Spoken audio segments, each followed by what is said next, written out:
Tribune.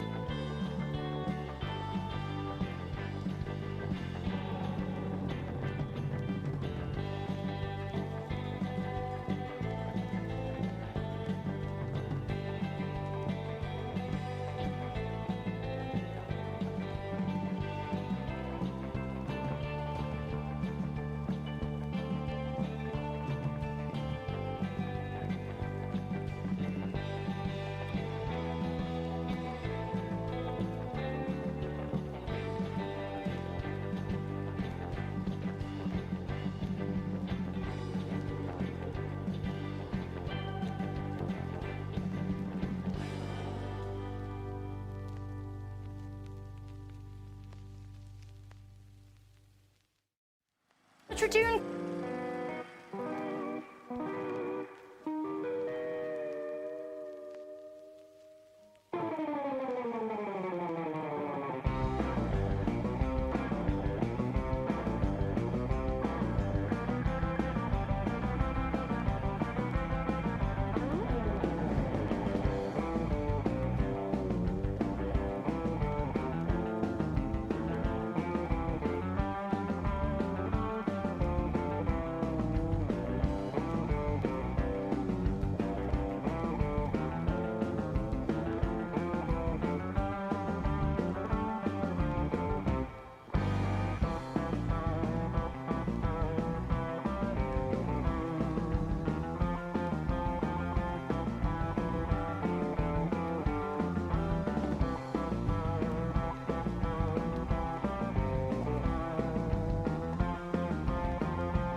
What belongs in a museum?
Dirter.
o'clock.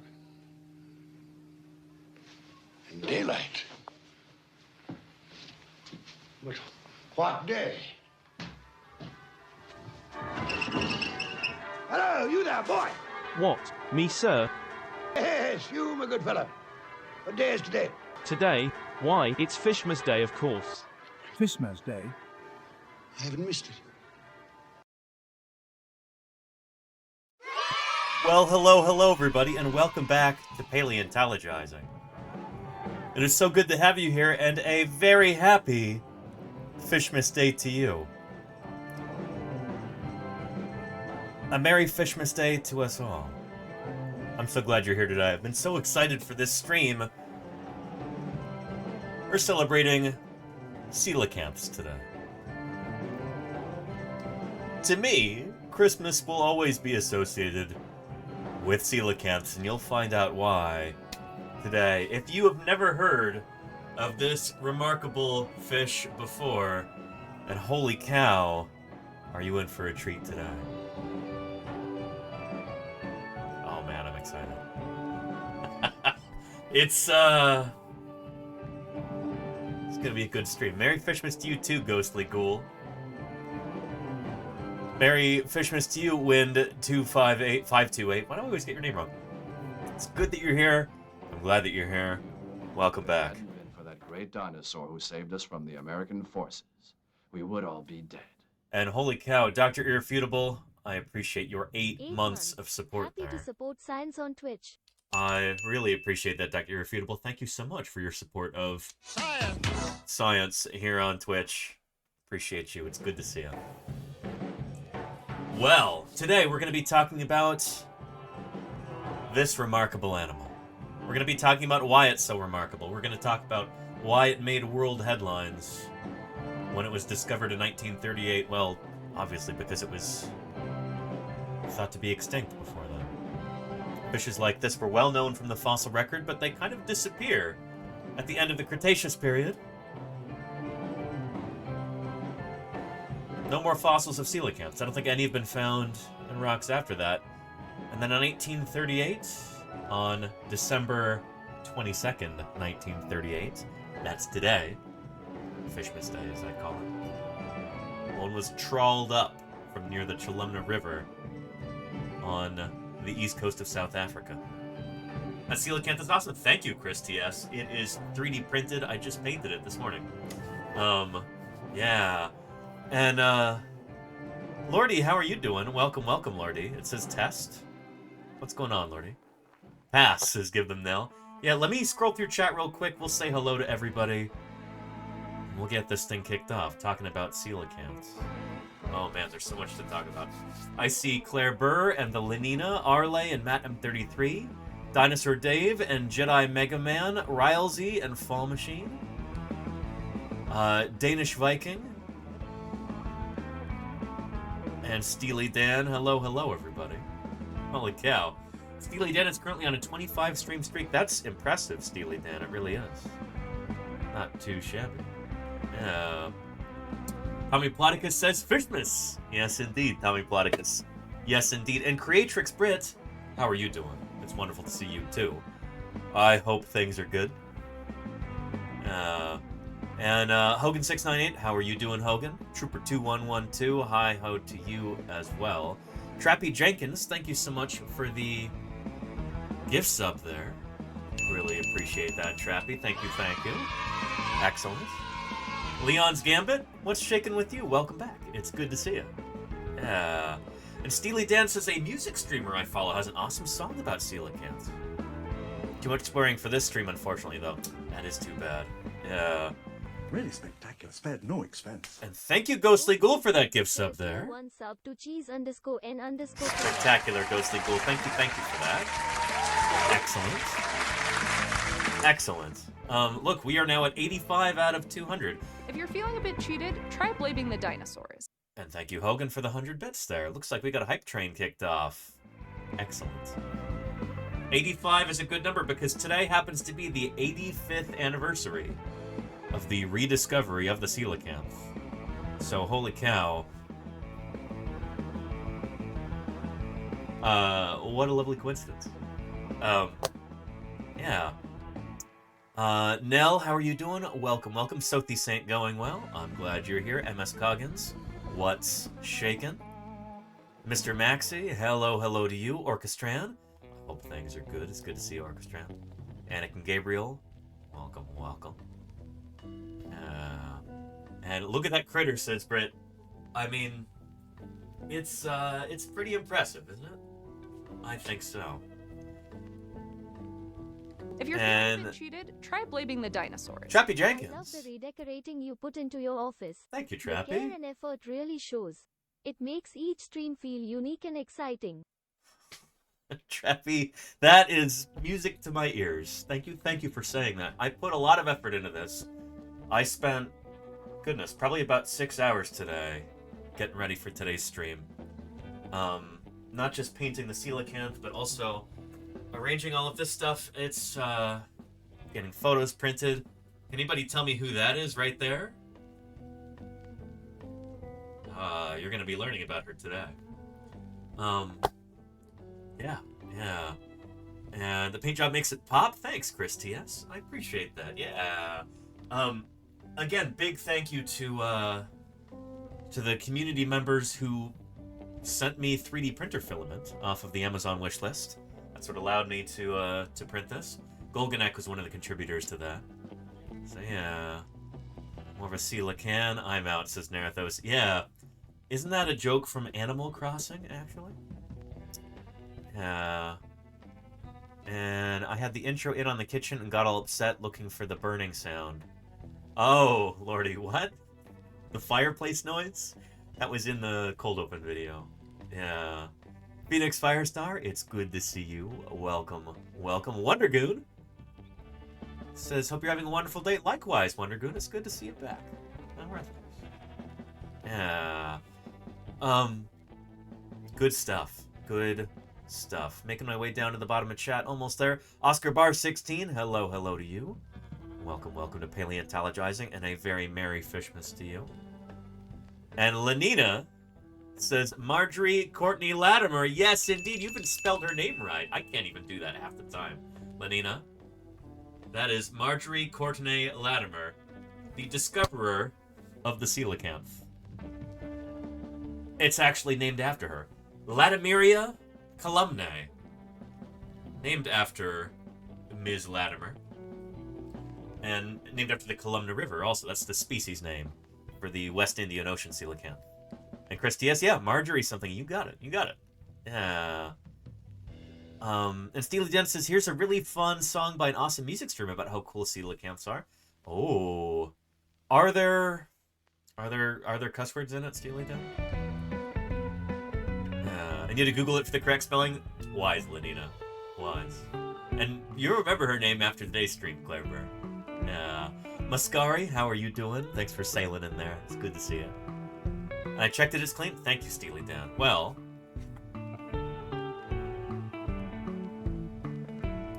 why don't we, where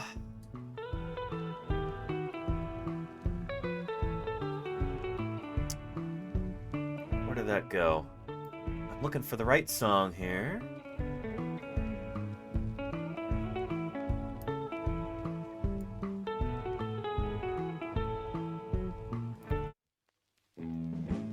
There we go.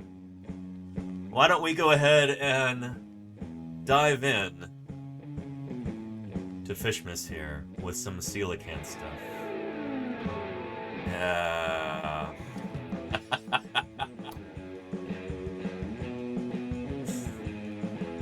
Check that out.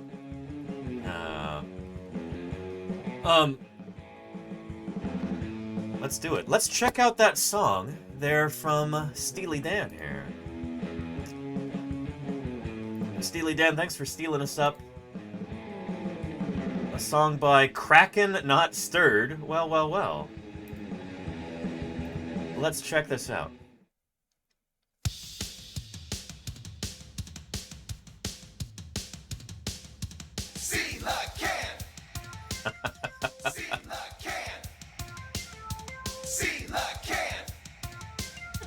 You're so freaking cool. Oh, I dig it. Rare fish of the genus Latimeria.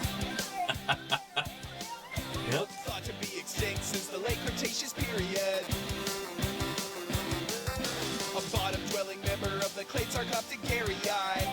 Sarcopterygiae, but okay, okay. A scaly armored 8-finned and nocturnal 6-foot ridgy guy. A footnote in the fossil. Oh boy. Discovered in a fishing net December 1938. On this very day in December 1938. December 22nd. 97 deep within the ocean blue. Oh yeah, a new species in Indonesia. A second species was discovered off of Indonesia too. Oh yeah. Oh, this is great. Being awesome is not their only contribution. They provide important insights into tetrapod I thought they were gonna rhyme evolution there. This is good. This is good. Yeah. Oh boy. You're so freaking cool. See the can. See the can. See the can. You're so freaking cool. A joint in the skull lets the mouth open up super wide. That's true. They do have this intracranial joint in their skull. Oil-filled tube rather than a spine. Yeah, they have a notochord rather than a backbone. Fleshy fins move in a pattern that alternates. Yeah, that's how they can kind of hover in the water, orient Like themselves a differently. tetrapod on land will move its tetrapody legs. It's true. Being awesome is not their own contribution. They provide important insights into The rest of the skeleton is bone, though, right? I don't think it is, Clairber. I think it's like cartilage. We'll find out. We'll find out. You're so freaking cool. See the can. See the can. See the can. You're so freaking cool.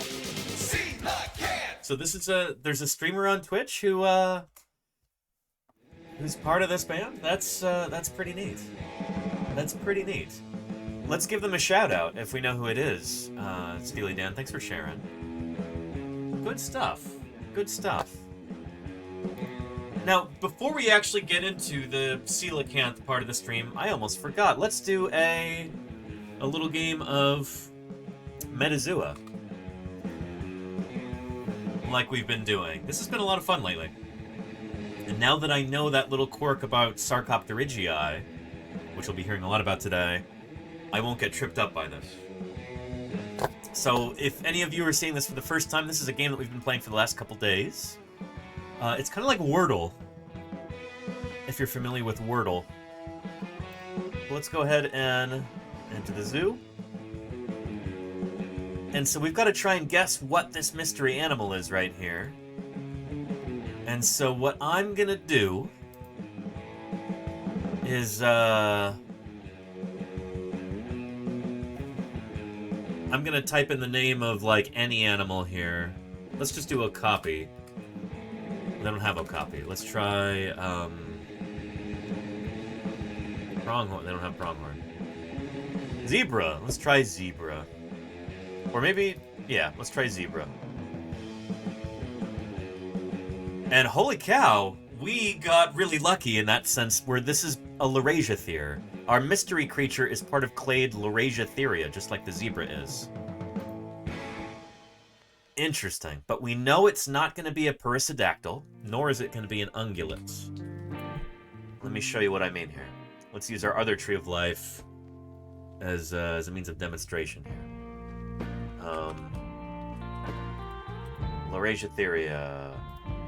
It's carnivorous, bats, hedgehogs, and more. There we go. Laurasiatheria. So we know it's one of these animals here.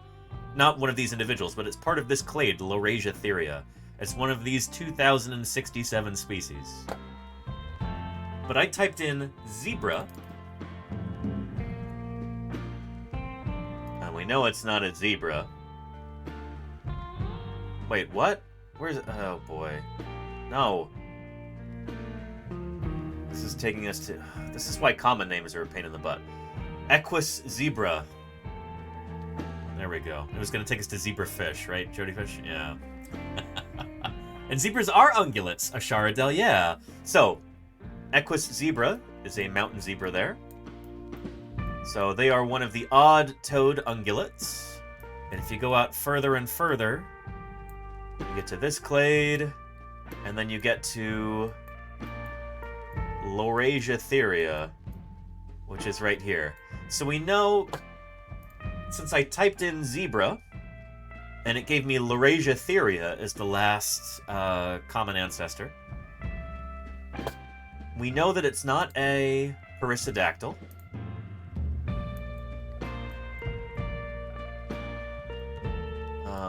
Here we go. So we know it's not a perissodactyl, or it would have shown us Perissodactyla here. Instead, this is the last common ancestor between a zebra and our mystery animal.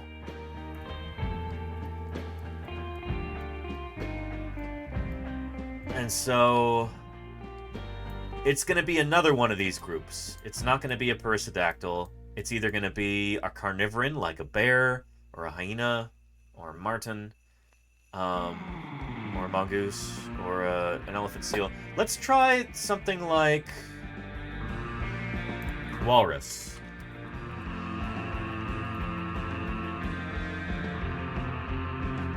Ooh, so it is a carnivoran, but it's not a walrus. And that also means it's not going to be a pinniped. Okay. So, it's going to be one of these critters. It's going to be a carnivoran. It says carnivora right here. Our mystery animal is part of order Carnivora. But it's not a walrus. If it were another pinniped, if it were another one of...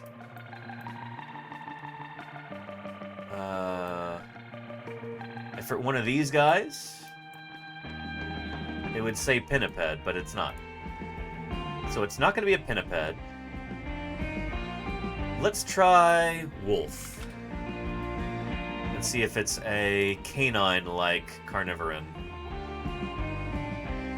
Ooh, it's not a caniform. Okay. All of our guesses have been productive so far. This is good. This is good. So it's not going to be within Caniformia. So Caniformia are the dog-like carnivorans. There we go. Caniformia. It's not one of these, so it's not going to be a bear. It's not going to be a fox, or a marten, or an otter, or a badger. It's instead going to be a cat-like carnivoran, it seems. So that's everything from mongooses, cheetahs, to civets, to meerkats. Let's search meerkat, just for the heck of it. Although, actually, it's more likely it'll be some sort of a cat. So let's try something like leopard. Let's try leopard here. We've got 16 guesses remaining. Ooh, and it is within Panthera. Excellent. This is good. Caniformia dream. Gosh, Ardell, yeah. Canifornia. Yeah, there you go, SB. Let's see. It's within Panthera there. So let's go to our leopard here and zoom out. Got our roaring cats, big cats. This is Laura Dern of Jurassic Park. Digging up dinosaurs is hard, frustrating work. It takes months or years, so leave it to the professionals. Tila, thank you for the follow. Welcome to Paleontologizing. Hotel Canifornia. Caniformia. Caniforms with an M. But Steely Dan, I like that.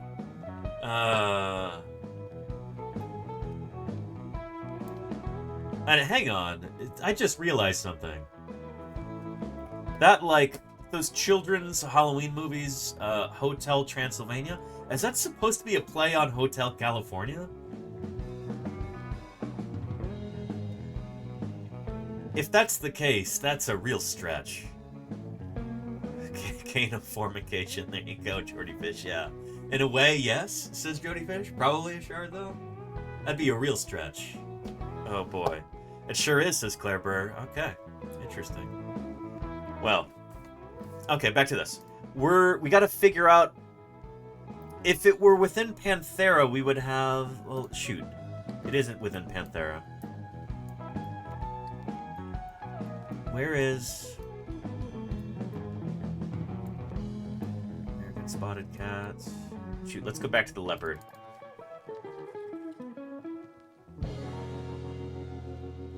Panthera pardus. There we go. So it looks like we may have gotten it all the way down to the genus level. Yeah. Roaring cats. Genus Panthera. Oh, boy. So we've got 16 guesses remaining right here. And we've got basically 3 possibilities. How can we get this in the fewest number of guesses? Is it a lion, a tiger, or a jaguar? What is our animal?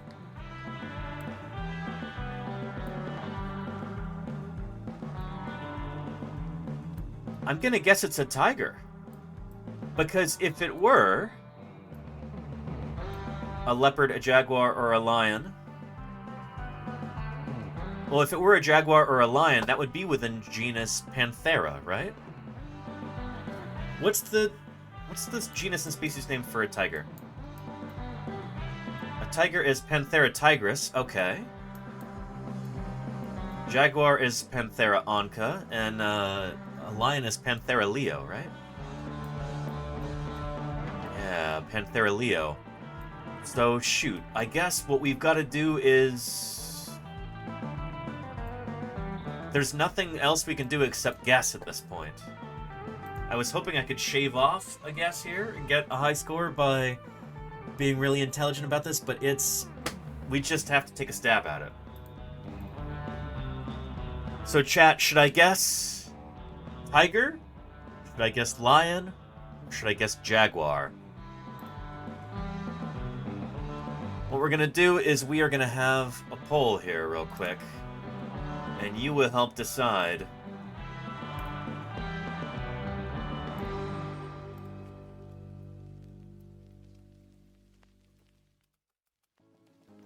Lion, tiger, or jaguar? Which one should I guess? Let me know. And victory is guaranteed, says Victorious. I know, but I want to achieve victory in as few guesses as possible. Lion, tiger, or jaguar? Oh my, says Gameplay, yeah.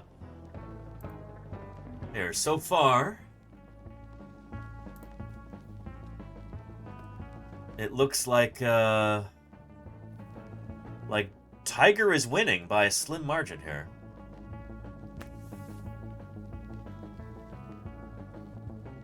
All right, jaguar is in close second though.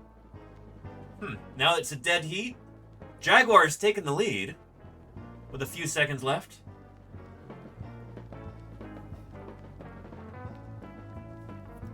And Jaguar, says Steely Dan. Jaguar has won.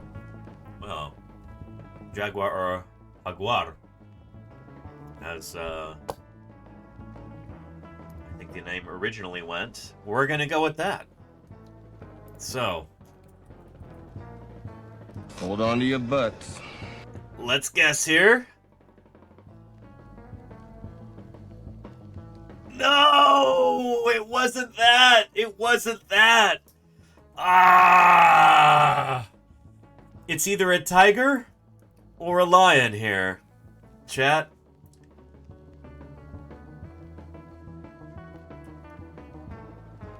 What should we do?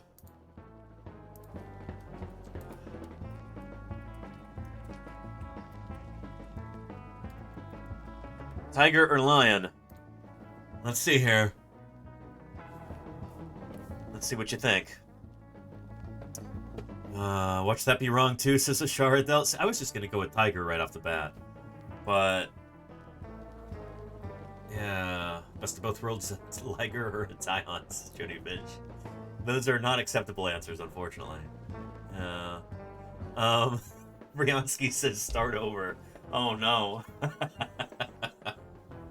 Let's see what people are saying so far. Tiger is winning so far with 61% of the vote. They're great, Jim. Yes, they are, I would say. Tigers are cool critters. And yeah, a painted coelacanth Rayzilla. Can you believe it? A Merry Fishmas to you. We're going to be talking all about coelacanths in a little bit. Yeah. Well, let's see here. It looks like Tiger's going to win here. Yes, indeed. Tiger has won. So... Oh, it better not be Lion. It better be Tiger. Hold on to your butts. Let's try it. Yeah!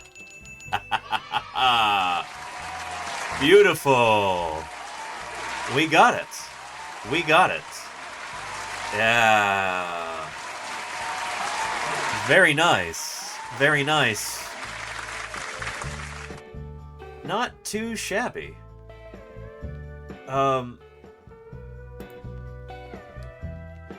Yeah, here, let's show our table here.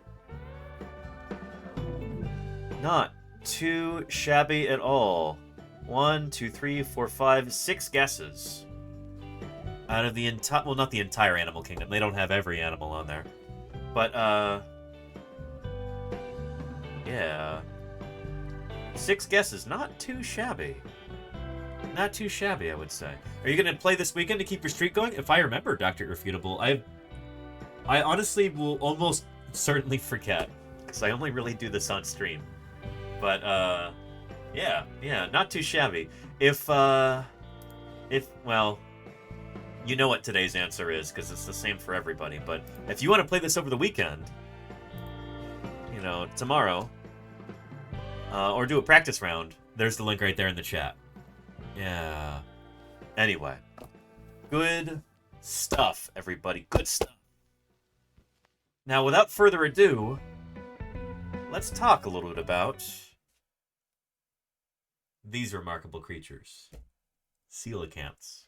Holy cow. This is really the subject of today's stream.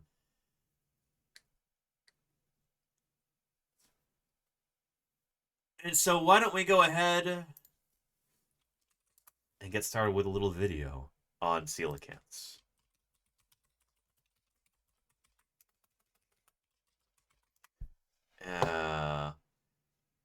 Here we go. Is this the good one? There's one where the audio is a little borked, but yeah. Well, shoot. Let's start off with. Yeah, we'll start off with this one. Merp. There we go. And let me know if the sound is in mono. FBI warning. Don't tell me that. Tell me if the sound is mono, and we can try and find a different one. Off the east coast of South Africa. Oh, we got one earbud here. 300 feet below the surface. Divers search for a creature that existed before the time of the dinosaurs. Yeah. A fossil. 350, 400 million years old. Only left ear hears this. Call it the ghost. Okay, Rayzilla, hang on a second. Part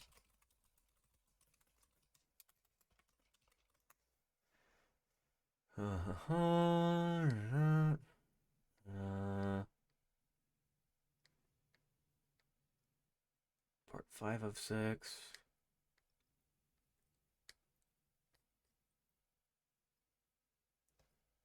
Let's try this. Let me know if this is better. If the quality is better. Video quality might be worse. We'll have to see. Yeah.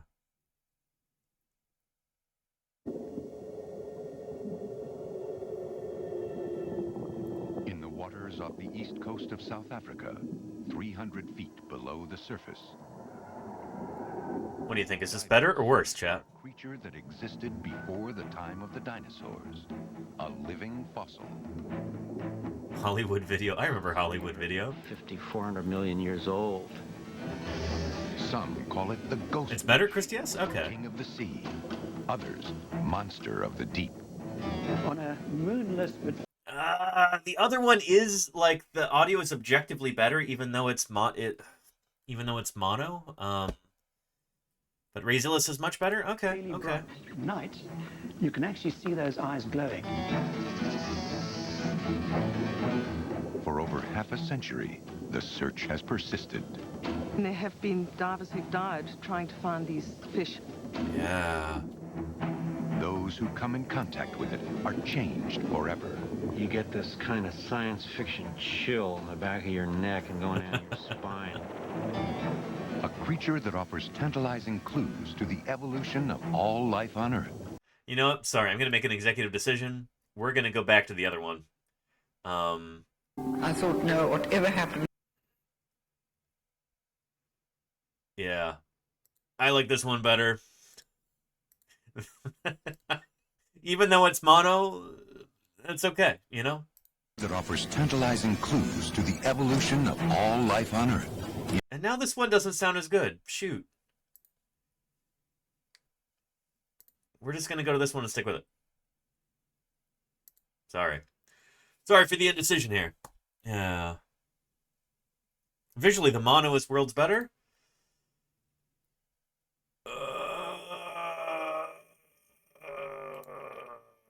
Okay. I thought, no, whatever. For over half a century, the search has persisted. And there have been divers who've died trying to find these fish. There we go. This is going to be good. Ryansky, sorry. Yeah. Thanks for keeping good humor about this. You get this kind of science fiction chill in the back of your neck and going. You ever get a science fiction chill? Yeah. A creature that offers tantalizing clues to the evolution of all life on Earth, including us. I did see one alive, and I never got over that. A creature thought to have been extinct for over 50 million years. It's alive! It's alive! It's alive! Ancient oh, melodramatic. The deep. Up next on Nova.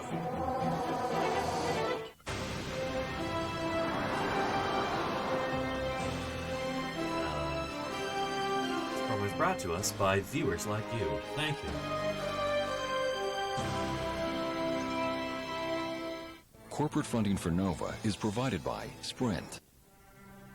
Additional funding is provided by the Park Foundation, dedicated to education and quality television. And by the Corporation for Public Broadcasting, and by contributions to your PBS station from viewers like you. Thank you.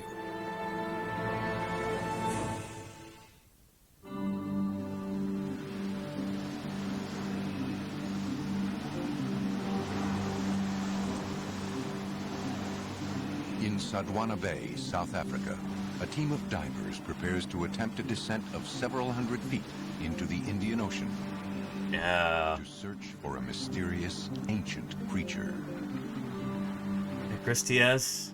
Well, I mean, it is still cool. Are always dangerous. We'll talk about that. I like how they frame this documentary here. An emergency medical team hovers nearby.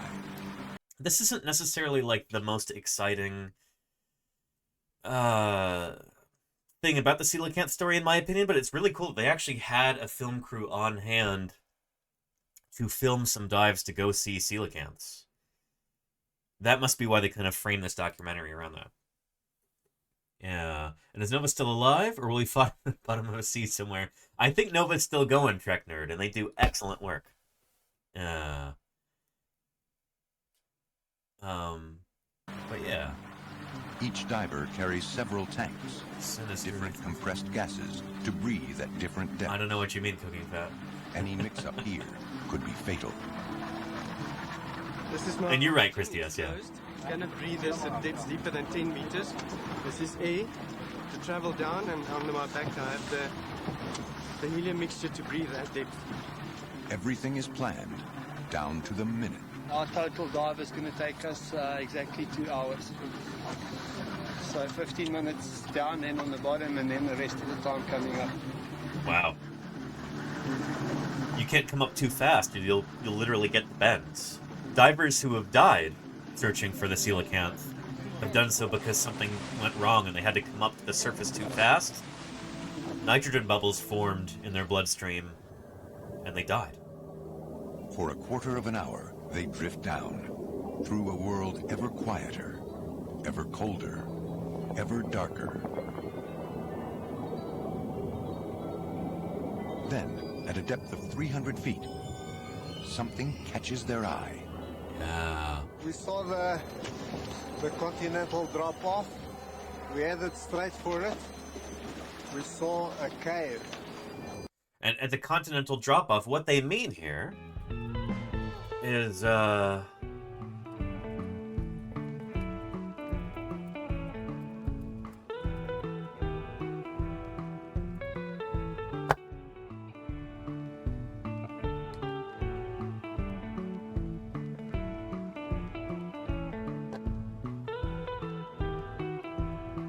actually, in this case, maybe that doesn't make sense.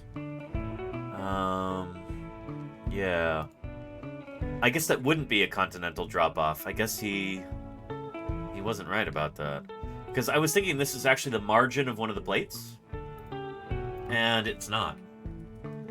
So where they're diving is presumably going to be about here, near the Comoros Islands.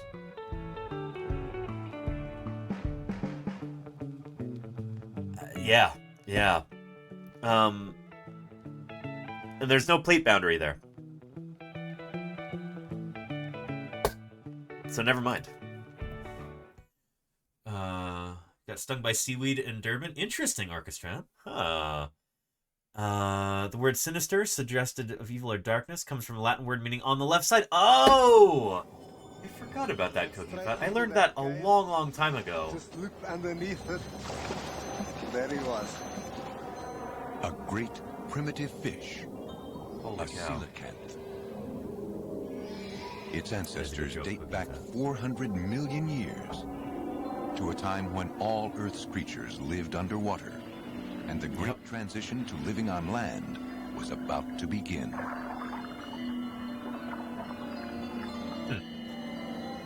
Was the coelacanth, with its fleshy leg-like fins, the missing link in evolution from fish to land animals? You can steal it. Coelacanths Look at this amazing were long animal. considered extinct, known to science only through ancient fossils that... Yep, this is a beautiful one right there, and you can see that lovely diffy-circle tail. Take a look at that. What's sometimes called like a, I don't know why they call it this, but a puppy dog tail. It's got this little tail bit right here, and then these big fin rays off the sides right there. We see the same exact thing right here. See that? Kind of incredible that this is a fossil. I think this one is from the Cretaceous period.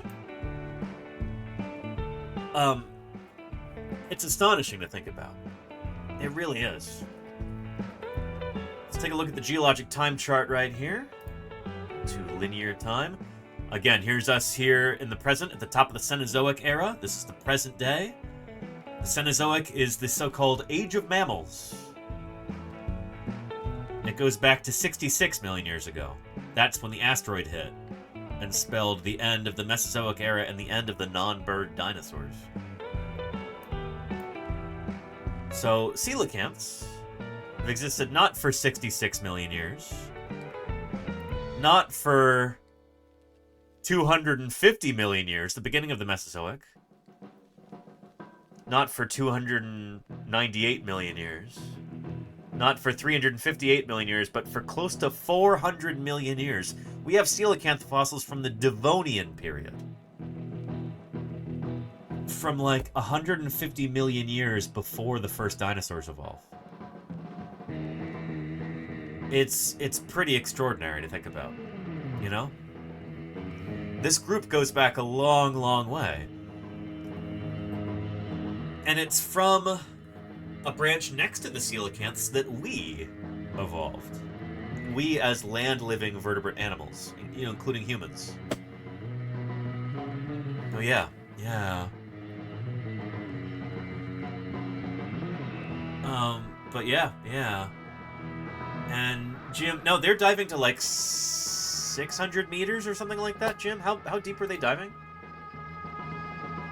I don't remember. Here, let's take a look.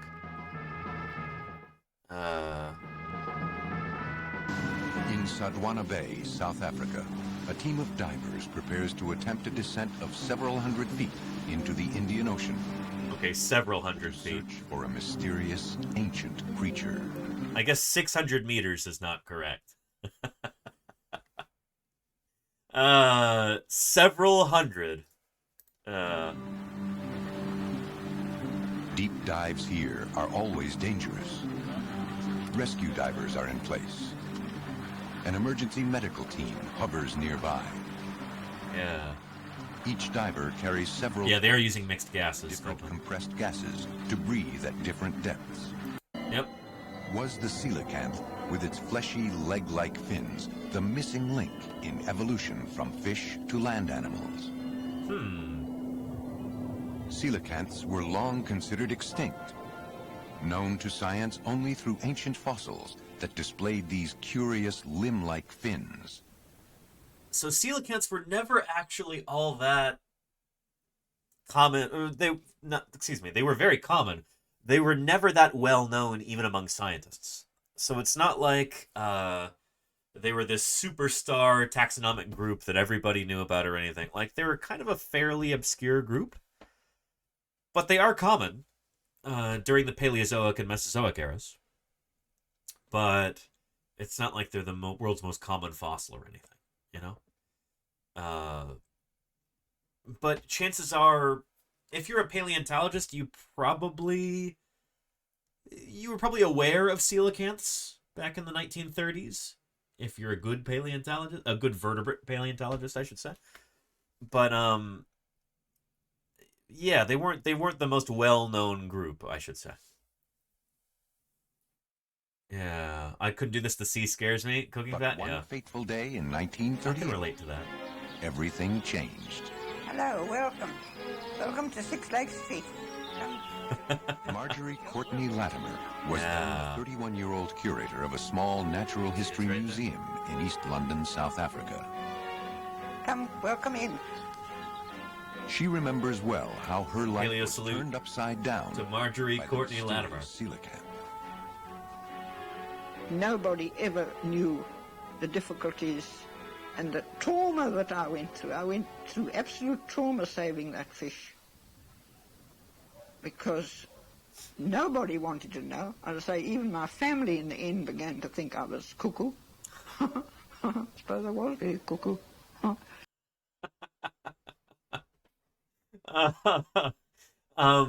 Ixaba says, do we know if there was any paleo art of coelacanths before it was rediscovered? There was paleo art of coelacanths, Ixaba, and the funny thing is,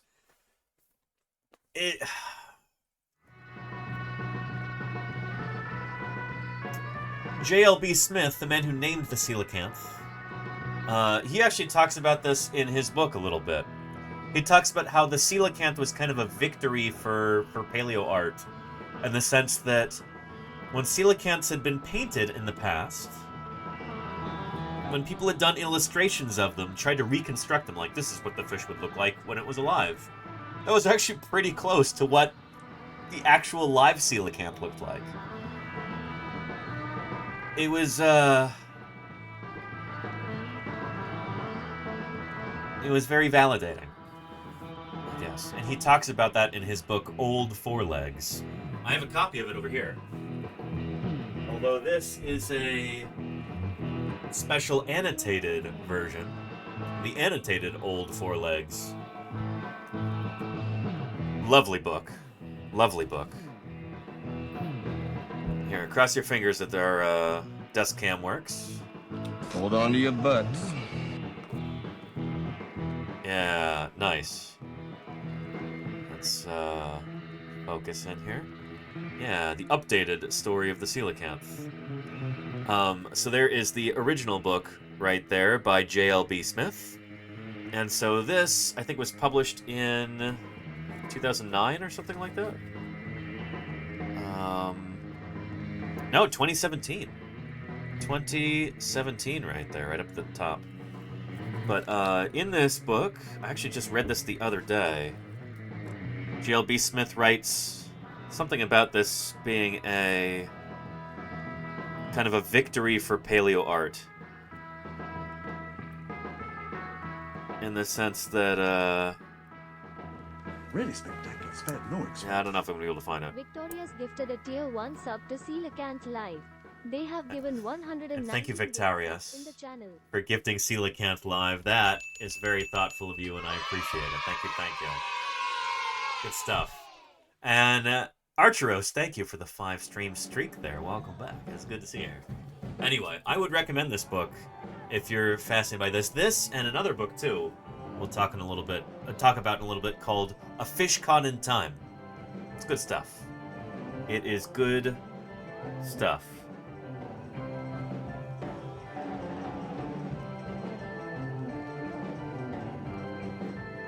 Anyway, here we go.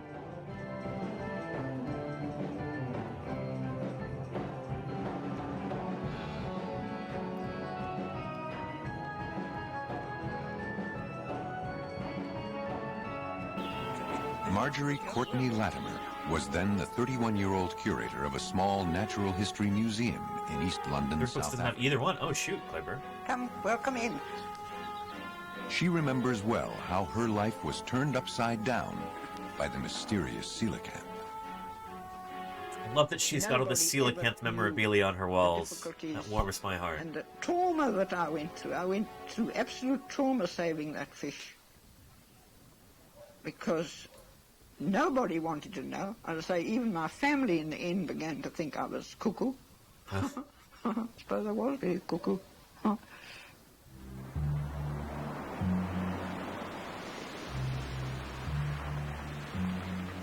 On December 22nd, 1938, 85 years ago to this very day. That's why we're having this stream. Merry Fishmas, everybody. a fishing trawler steamed into the East London harbor. Hey, Laura Gale, welcome back. Good to see you here. On the deck was a pile of sea life dredged up after a freak storm. But these fish were not all meant for market. It was a pile of sponges and starfish and rat-tailed fish, and you name it, they were there. When putting together new exhibits at the museum, Marjorie often obtained samples from local fishermen. And from underneath this crowd, there was this one fin sticking out, this blue fin. And I thought, what on earth could this be? Then I moved all the fish. There was this beautiful, beautiful fish. Iridescent colors all over the fish. It was solid, it was just on 5 foot long, rough scales, and very big eyes, very big blue eyes. These peculiar limb-like fins, something I'd never seen in a fish in my life. Marjorie had been an avid collector since childhood. She knew instinctively that this was an important find. I thought, no, whatever happens, this fish has got to be saved. Although she was able to cart the fish back to the museum, this was 1938, and there was no easy way to refrigerate and preserve the specimen. She also the local mortuary. Also, it was right before Christmas, 1938. Just a few days before Christmas. So many things were closed at the time. I went in, and this very tall, very gaunt-looking gentleman said, what could he do for me? So I said, you know, I've got this beautiful fish. And I said, I have to try and save it. And I wondered if you could put it into the mortuary. So he drew himself up right nearly up to the roof, and he said, never heard of such an iniquitous suggestion. Most definitely not. Most definitely not. In desperation, she sent off a note and a sketch to a professor at Rhodes University, 100 miles away in Grahamstown. Professor J.L.B. Smith was trained as a chemist, but his passion was ichthyology, the study of fish. His work in this field would soon change the face.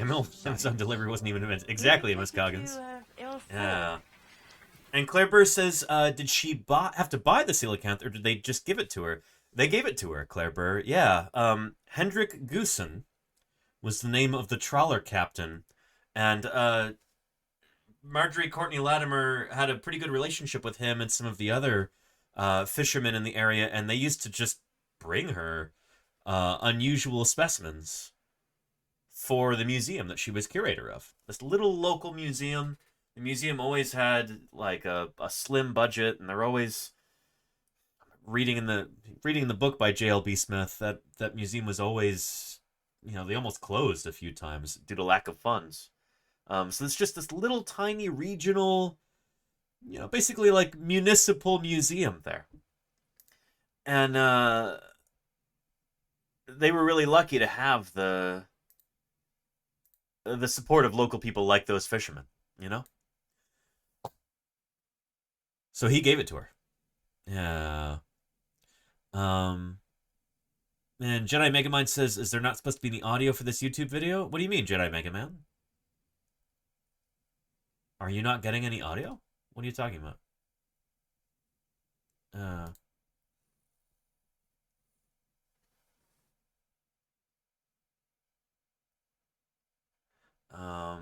YouTube is being a little finicky today. Yeah. Professor Smith's one-time secretary and archivist is Jean Pote. This is it. This is a very interesting file. It's correspondence with Marjorie Courtney Latimer from 1936 onwards. And in this file... Check this out. ...is, I think, the original drawing. Oh, boy. That is the There's original a piece of history right here. By Marjorie Courtney Latimer. Holy cow. Look at that. And I actually have that here. This is the letter that she sent to J.L.B. Smith. She didn't have a way to photograph this at the time. Of course, they didn't have smartphones or anything like that. It's 1938. So what does she do? She whips up a little sketch of this incredible fish. She mails it to him. And I happen to have the same drawing right here, printed out and framed. And can you see that right there? There it is. Yeah. Check that out. Kind of it might seem like a crude drawing, and she just wanted to get this. She's probably racing against the clock to be able to get this to the post office before it closed. But there you go. That is the first ever drawing of a live coelacanth, as far as we know. And you see she's annotated it. Bony plates. Scales forming over something almost... something like... and then a close-up of the tail, too. Right here, the caudal fin. There we go. Marjorie Courtney Latimer's original coelacanth sketch.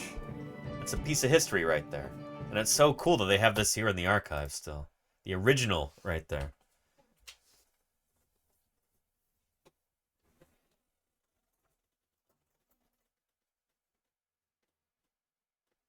The original drawing. It does look like it's smiling, track page, yeah. Marjorie Courtney Latimer. And as soon as he saw that, he knew that it was something really rare. Yeah. For J.L.B. Smith, it was more than rare. Yep. It was an impossibility. If that drawing were correct, this fish should have died out with the dinosaurs. The original paper has many citations. Smith's wife, Margaret, described his reaction. It was the 3rd of January, 1939. Which is nuts, because Marjorie Courtney Latimer mailed this out on December 23rd. He didn't get it until January 3rd. He was in a different town at the time, and it was, you know, the holiday season. A more safe storage medium? Yeah, Javasaurus. And I suddenly felt almost shockwaves coming from my husband, who was standing up reading Padma says the fish's mouth in that sketch reminds me of Dunkleosteus. The back of the letter, I could see a picture of a fish. Yeah, it does. It reminds me of Dunkleosteus too, with these like bony plates like that. Yeah, she's sketching this. She's not, you know, a trained artist or anything. And this is like a dead fish that she's trying to draw the key features of. She made the head too big and stuff like that, but, you know, she's not an artist. This is a drawing that changed the course of evolutionary biology. If it hadn't been for this drawing that Marjorie Courtney Latimer had done,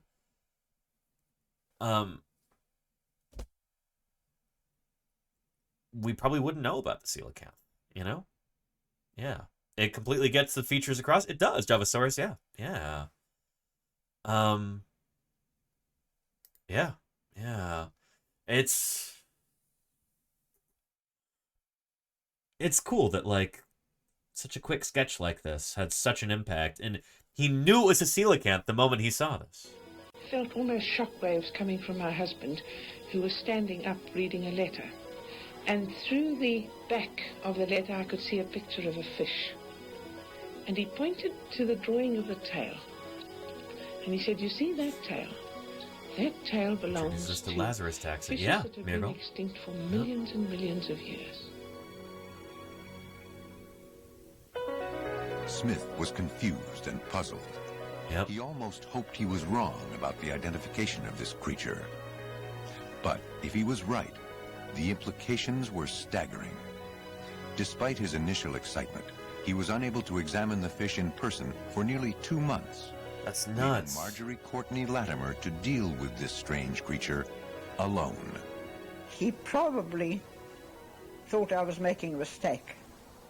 Yeah. Well, I'd sketched it, and I'd written all these letters to him about it. But he probably thought, you know, I was young and inexperienced with ichthyology. It's a funny thing to just suddenly decide about bring a fossil fish out into the open. Marjorie was left with no choice. In order to save the fish for scientific study, she had it skinned and mounted. Yep. But without any preservatives, the internal organs had to be discarded. This was later described by Smith as one of the most terrible tragedies in science. I mean, what else was she supposed to do? There were a lot of confusions in the beginning, and I got blamed for losing the innards of the fish. I had to bear that all my life. But still, the main thing was we saved the thing we saved the skin and the type specimen. So in finding this critter in the first place, and in bringing it to the attention of an ichthyologist, Marjorie Courtney Latimer ensured the scientific world would know about coelacanths. She kicked this whole thing off, and that's why, very fittingly, the animal was named after her, Latimeria chelumnae, after Marjorie Courtney Latimer. Not just the species name, but the genus name, Latimeria. Yeah. It's pretty cool. It's pretty cool.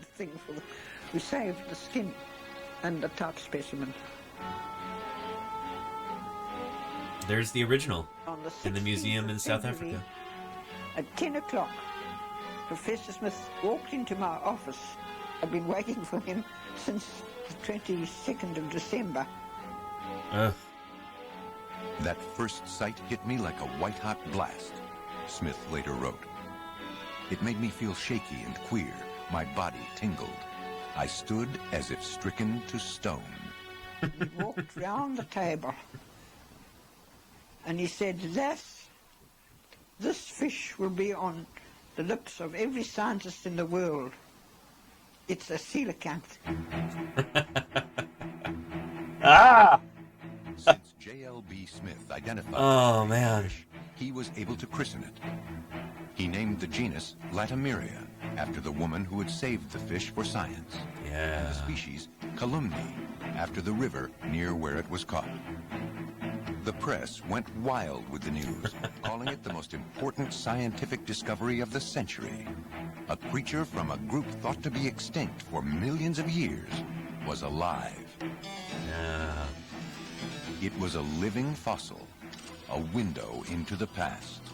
Living fossil. We'll talk a bit more about that term later on in this stream. What this really is an example of a term that we're more unabashed about using in the scientific community is Lazarus taxon. After a character in the Bible, actually, Lazarus is this guy that Jesus brings back from the dead. A Lazarus taxon is like a group of organisms that were thought to be extinct, and then it turns out they're actually still around. They're still extant. They're still living. It's a Lazarus taxon. It's as if they're back from the dead. A coelacanth is a beautiful example of that. There's a few other examples of these too. Metasequoia is a kind of conifer tree that was known from fossils, and then a living example was found in China.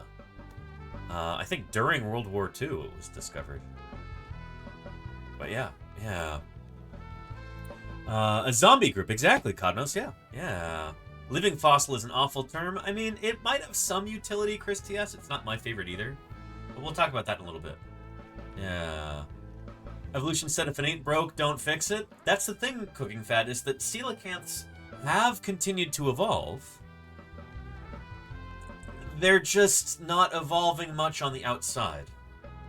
And a genetic study of them has kind of demonstrated this.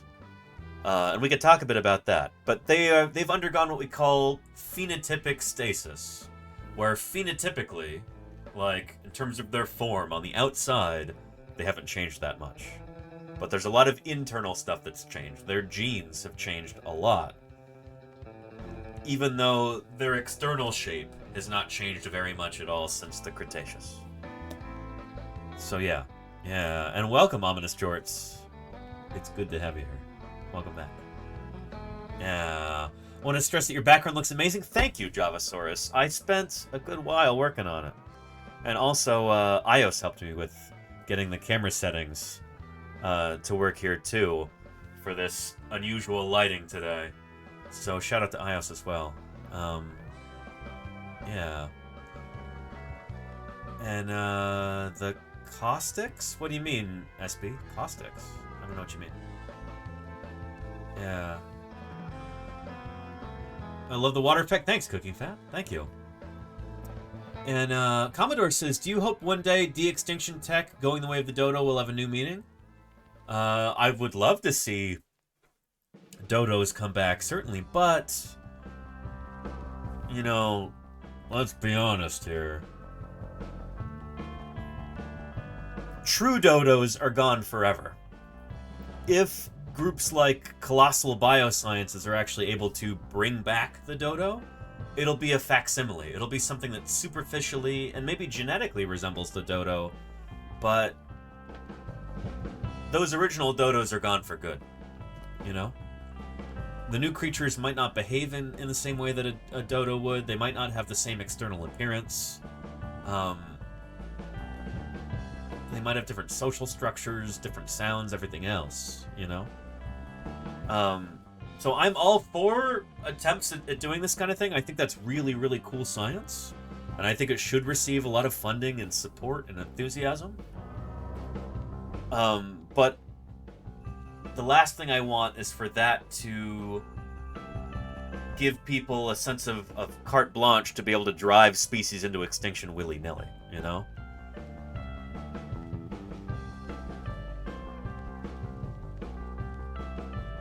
If anything, I I hope that it gets people to consider, like, shoot, it takes so much work to, like, bring back these extinct species.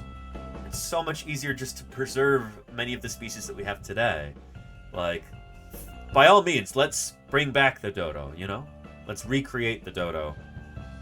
If that's possible, which it might not be. If it is, let's try and do it. And at the same time, let's keep these other species from going extinct as well. It's a yes and, you know? Don't let it be an either or. Let's make it a yes and. And Science Streams, watch out for the giant endangered fish. Thank you, Belinda. Isn't it beautiful? I just painted this up this morning, and yeah, Merry Fishmas, Belinda. It was on this very day, December 22nd, 1938, in East London, South Africa, that a living coelacanth was brought ashore. Well, recently living. It had died aboard the boat after a few hours after being brought up on the net. Yeah, also awesome shirt. Thanks, Belinda. Thank you very much. Yeah. Anyway, let's, yeah. Kano says, playing a deity will have disastrous consequences. Have we not learned from Jurassic Park? It's a fictional novel and movie, Cosmos. And you could say the same thing about, I don't know, wearing clothes. Like, oh, isn't that playing God? To create warmth around your body? It's the place of a deity to do that, to control the conditions around your body? You know, it's like, where do you draw the line? Human beings have already played God by driving the dodo into extinction. That's our fault. We did that. If we can undo that, that's like the opposite of playing God, you know? Yeah. Yeah, if God wanted us to be warmer, we would just have fur. There you go, ominous jorts. Yeah. That's what I meant. I'm glad you picked up on that. Yeah. Yeah, and caustics, wait.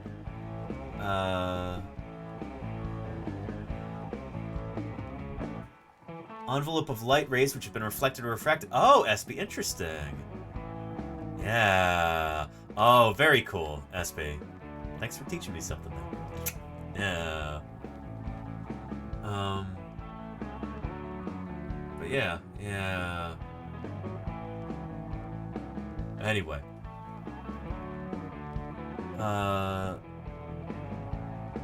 yeah, let alone taking them out of time. Yeah, exactly, Harry Batch. Yeah. I mean, when you drive a species into extinction, isn't that the ultimate playing God? Yeah.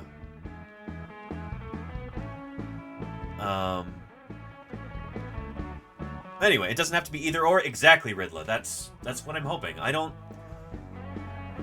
It's frustrating because I hear people talk about space travel as like an excuse to just wreck the Earth. Well, it's like, well, you know, we can completely destroy the Earth because we can always just go to another planet. That's why we need to fund the space program. What are you talking about? You know? No. And I don't want the de-extinction thing to turn into something like that either. I don't think it will. But yeah, it's insane the amount of times that you hear that from people. Like, oh yeah, you know, this is why we build rockets, because the Earth we're just gonna destroy this thing, and that's just, you know, so it goes, you know? That's manifest destiny, bro. Like, it hurts my soul to hear that, you know? Yeah. And there you go, me and Miyakota. Yeah.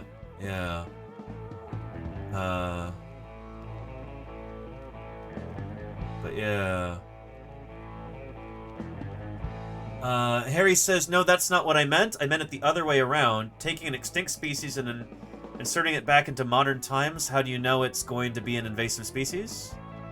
I mean, by definition, it can't be, because it is a native species. If you bring it back to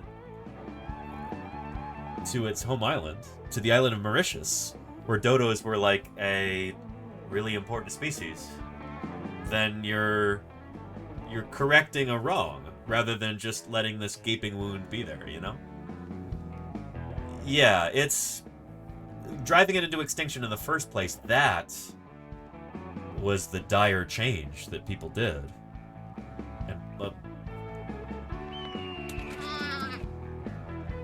Bung Fungus, thank you for the follow. What a great name. What a great alert. Welcome to Paleontologizing. Yeah. Other species might have filled that gap? They've not, Harry, no. No. The island of Mauritius has been wrecked ecologically. Bringing back the dodo would be a step in correcting that and bringing that island back to its original beauty and grandeur. You know, it's like, what do we have there now? Cows, I guess? Goats? Let's get rid of them and bring back the species that evolved to be there in the first place. I think that's the idea, you know? Yeah, yeah. Yeah. Anyway, let's get back to our coelacanth there. And it bugs me that YouTube is doing this thing where it needs to think and think and think before it can... The term living fossil had been coined by Darwin. In his writings on evolution, he argued that somewhere, most likely in the ocean depths, some creatures would have eluded the pressures to evolve and changed little from prehistoric times. Hang on. Wondergoon says, could a new dodo even survive on the original island? Has it changed too much for them? I mean, then we change it back. That's the thing, is that we're human beings. We messed it up in the first place. We can make it right. There's this incredible capability that we have as human beings. We can do so much. If we have the power to destroy these things in the first place, you know, it might take a lot of time to gain the knowledge and the wisdom and the know-how to be able to correct these things, but we can do that, you know? And it's our responsibility to do that. If we wrecked it in the first place, let's figure out how to fix it, and then let's fix it, you know?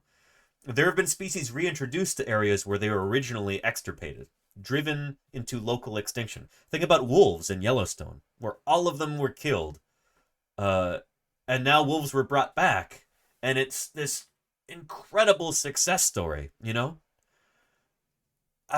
Here. Should we find a video on this real quick?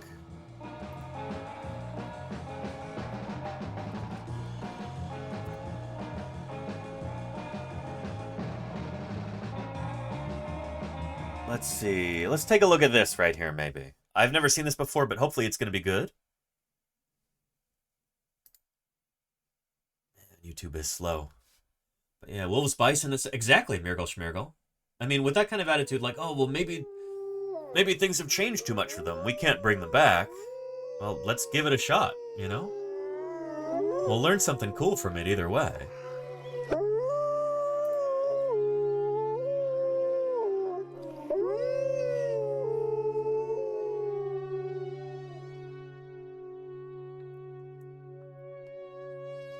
One of the most exciting scientific findings of the past half-century has been the discovery of widespread trophic cascades. Yeah. Trophic cascade is an ecological process which starts at the top of the food chain and tumbles all the way down to the bottom. And the classic example is what happened in the Yellowstone National Park in the United States when wolves were reintroduced in 1995. I've been lucky enough to actually see live wolves in Yellowstone before. I used to visit Yellowstone several times every year because I lived not far away, up in Bozeman, Montana, which is, it's just north of the West Yellowstone entrance, which is also in the state of Montana. So yeah, and I've probably been to Yellowstone a dozen times in my life. I've seen wolves, I think, 3 times that I was there. I've been very lucky because there's not that many of them yet. But they're already having this big impact upon being reintroduced. Now, we all know that wolves kill various species of animals, but perhaps we're slightly less aware that they give life to many others. only been there once, but I did hear them. Very cool, Nyanza. That's Before awesome. The wolves turned up. They'd been absent for 7 And what a gift to be able to hear that sound too, you know? Yeah. That's really, really neat. Because these are such incredible animals. And the fact that they were extirpated and then brought back, and now we get to see them again, is astonishing. 20 years. You know? That the numbers of deer, because there were nothing to hunt them, had built up and built up in the Yellowstone Park, and despite efforts by humans to control them, they'd managed to reduce much of the vegetation there to almost nothing. They'd just grazed it away. But as soon as the wolves arrived, even though they were few in number, they started to have the most remarkable effects. First, of course, they killed some of the deer, but that wasn't the major thing. Those are elk, but elk are a kind of deer. That's fine. They radically changed the behavior of the deer. The deer started avoiding certain parts of the park, the places where they could be trapped most easily, particularly the valleys and the gorges. And immediately those places started to regenerate. In some areas, the height of the trees quintupled in just 6 years. Bare valley sides quickly became forests of aspen and willow and cottonwood. Yep, because they're controlling the grazing behavior of the herbivores. Started moving in. The number of songbirds and migratory birds started to increase greatly. The number of beavers started to increase because beavers like to eat the trees. And beavers, like wolves, are ecosystem engineers. They create niches for other species. And the dams they built in the rivers provided habitats for otters and muskrats and ducks and fish and reptiles and amphibians. The wolves killed coyotes, and as a result of that, the number of rabbits and mice began to rise, which meant more hawks, more weasels, more foxes, more badgers. Ravens and bald eagles came down to feed on the carrion that the wolves had left. Bears fed on it too, and their population began to rise as well, partly also because there were more berries growing on the regenerating shrubs. And the bears reinforced the impact of the wolves by killing some of the calves of the deer. That's cool, Commodore. Here's where it gets really interesting. The wolves changed. And Mayor Spacey right about that. They don't eat loads. The rivers. Yeah. They began to meander less. There was less erosion. The channels narrowed. More pools formed. More riffle sections, all of which were great for wildlife habitats. The rivers changed in response to the wolves. And that sounds nuts, doesn't it? That wolves changed the course of the rivers. They changed the aspect of flowing water in Yellowstone National Park, but it's true. Because when you reintroduce wolves, and that changes the grazing patterns of the herbivores, like the elk and the deer and the bison, that changes the growth of the plants. That changes erosion rates.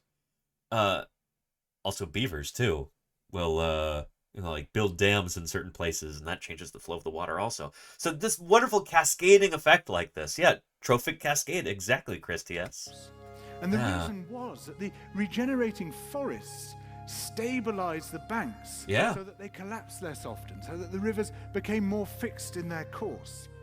Similarly, by driving the deer out of some places and the vegetation recovering on the valley sides, there was less soil erosion because the vegetation stabilized that as well.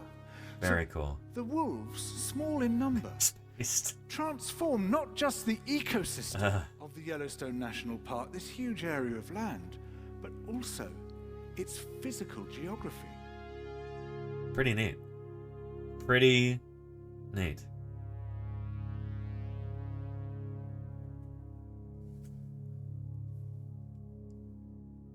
There's a link to this video right here I'll give you.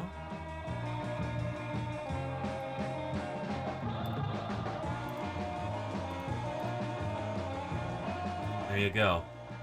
So that's the thing, is that dodos existed on the island of Mauritius for like, what is it, like 7 million years. And they only went extinct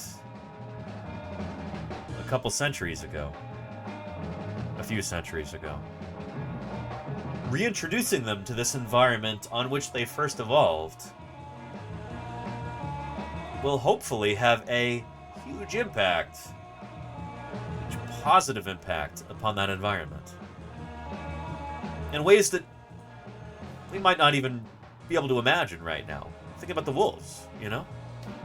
Chakuo says, that was fascinating. Thanks for sharing. You bet, Chakuo, and welcome to Paleontologizing, by the way. I haven't seen you here before. It's good to have you. Yeah, we're bringing donuts back. Covermania, not we, like, I'm not involved with this. But, here. We're gonna get back to our subject of the day, the coelacanth, but I'll share this with you. This website here, this is the website of a company that is proposing to bring back the dodo. By basically taking the bird's closest living relative. Thank you, Belent, for gifting Chakuo there. They have given 67 I appreciate that, gifts Belent. Thank you very, very much. Good stuff. Appreciate you. Appreciate you very much, Science Streams. So the idea here is that they'll take this animal here, the pink pigeon. Oh wait, no. Is it the Nicobar pigeon? I think it's the Nicobar pigeon that they're going to take and try and bring back. Or they're going to try and... There we go. The Nicobar pigeon. To the global and serious game of paleontology. Chakuo, thank you for the follow. I appreciate that. Got a gift sub and then a follow. If you're feeling Excellent. a bit cheated, try blaming the dinosaurs. Happy Coelacanth Day. Happy Coelacanth Day to you too. Merry Fishmas, Mikey likes. Thank you for those 100 bits. Welcome back.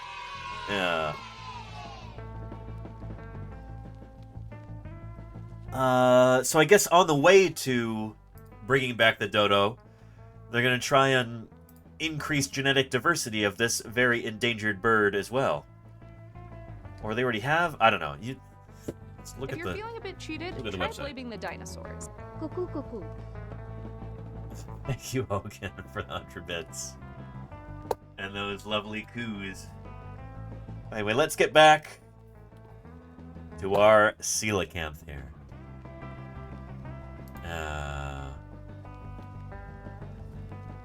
Commodore, there's some places where cats outside are shot on sight because they just killed too many birds, and cats are not supposed to be outdoors there, you know? Now, yeah. If you love your cats, keep them inside. Strikingly similar to fossils more than 50 million years old.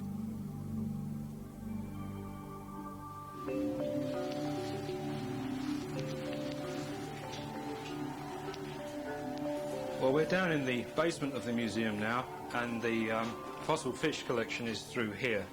Let's open the door. John Maisie is a paleontologist at the American Museum of Natural History in New York. Nice. Look at those beautiful compactors they have. In a systematic sequence or in an evolutionary sequence. Yeah. And the coelacanth fossils we keep in these cabinets. For example, here are some small coelacanths from right around here. These probably lived in fresh water. These are about a shade over 200 million years old. Oh, beautiful. Now, these didn't get much bigger than this. They're from the earliest Jurassic. These coelacanths lived at a time when North America was still attached to Africa. So New York could have been very close to Morocco at this time. Yep. By the way, that's here.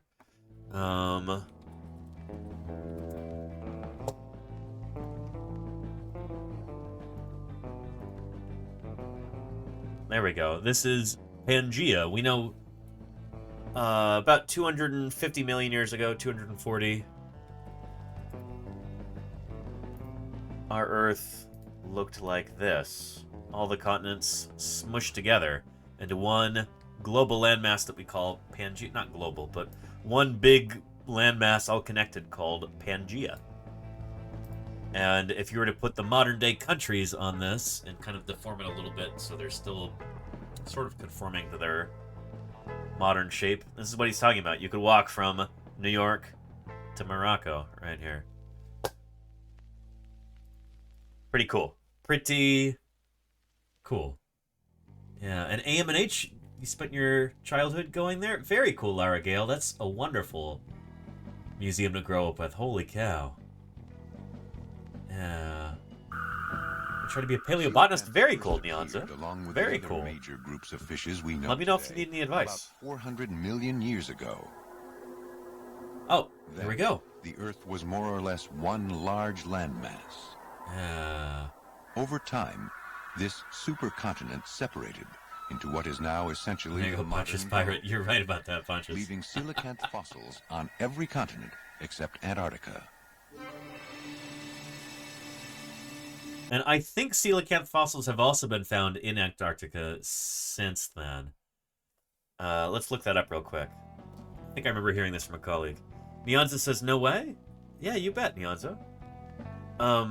I'm a dinosaur paleontologist myself, but I know some paleobotanists. I've worked with some paleobotanists before.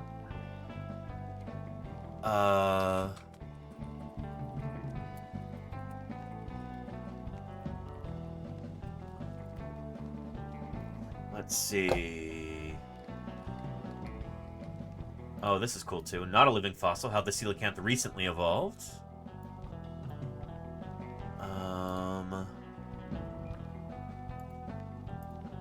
Fossil coelacanth from South Africa.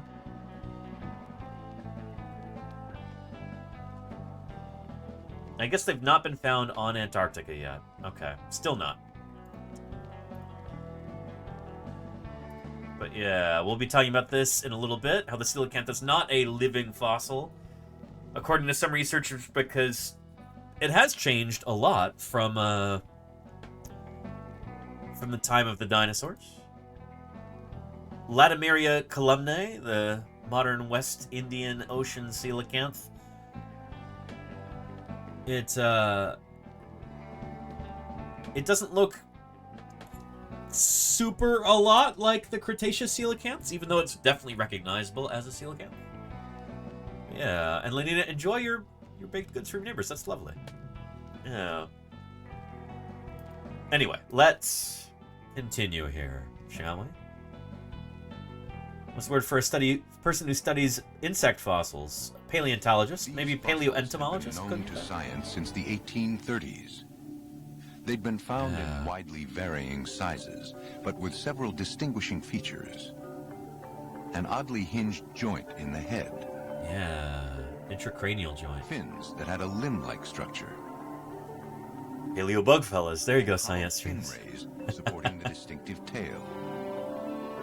The oddly spelled name comes from the Greek, meaning hollow spine. Yep. J.L.B. Smith wrote that finding a living coelacanth was like walking down the street and running into a dinosaur. Which I just did the other day. Not a dinosaur like this, but a bird. You know? Birds are living dinosaurs. Scientists were skeptical that the fish so in a way, this is crazier. Was a true living fossil. Even Smith worried that perhaps the coelacanth had lain somewhere in the ocean bed, in some preserving ooze or mud these millions of years. But Marjorie soon assured him that the fish had snapped at its captors before dying. Yep. The press played up the idea of a missing link, an idea also derived from Darwin's theory of evolution. Hey, Yogurt Garrel, welcome, welcome. Good to have you here. Darwin proposed that life came out of the sea. Oh, I hate this animation. Fishes, to amphibians, to mammals, to us. This is really millions of years. Ugh. Was this really stupid? A missing link? That interim step from water to land. This is not. Was this fish the key not how it happened? Understanding our own evolution.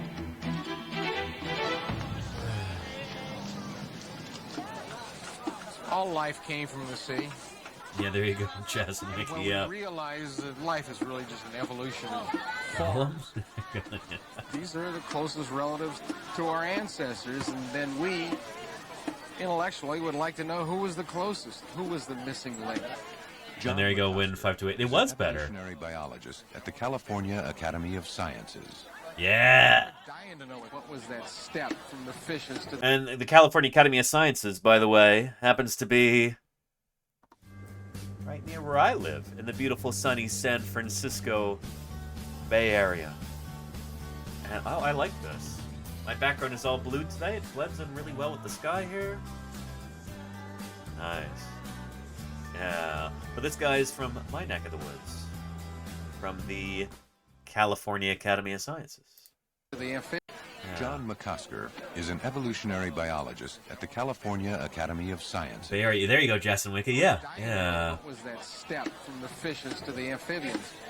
And when they discovered coelacanth fossils, they said, aha, it must be this thing that walked out of the water.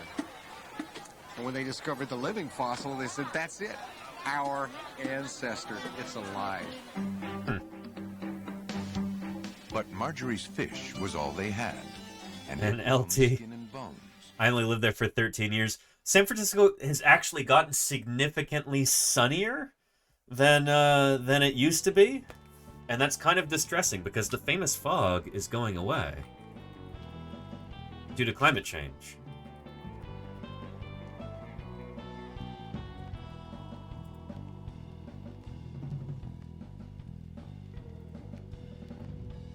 Yeah. Oh, come on. New York Times. Oy. Yeah, shoot. Here, take a look at this. If it'll load. YouTube's been real finicky lately. I'm ABC 7 News meteorologist Mike Nico. Have you noticed our iconic fog in San Francisco is slowly disappearing, and it could be due to climate change?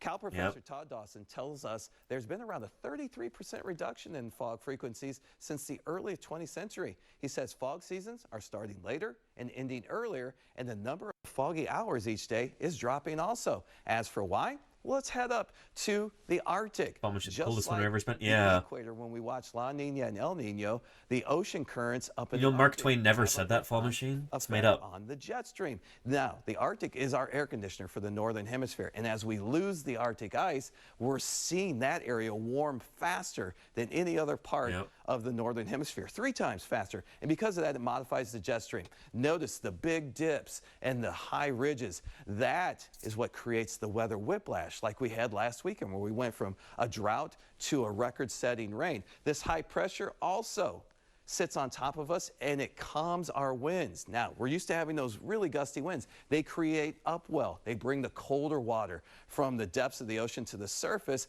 That's what helps create our fog. You've got cold water with warm air over top of it. And yeah, fog Claire, forms. there is still Now, some drought going what on, we're I think, isn't seeing there? with this high pressure, lighter breezes, less upwelling, the temperature. Anyway, you get the idea. Let's get back to the coelacanth here, shall we? But yeah, but droughts don't end with one raid. You're right, Claire, or rain. But yeah.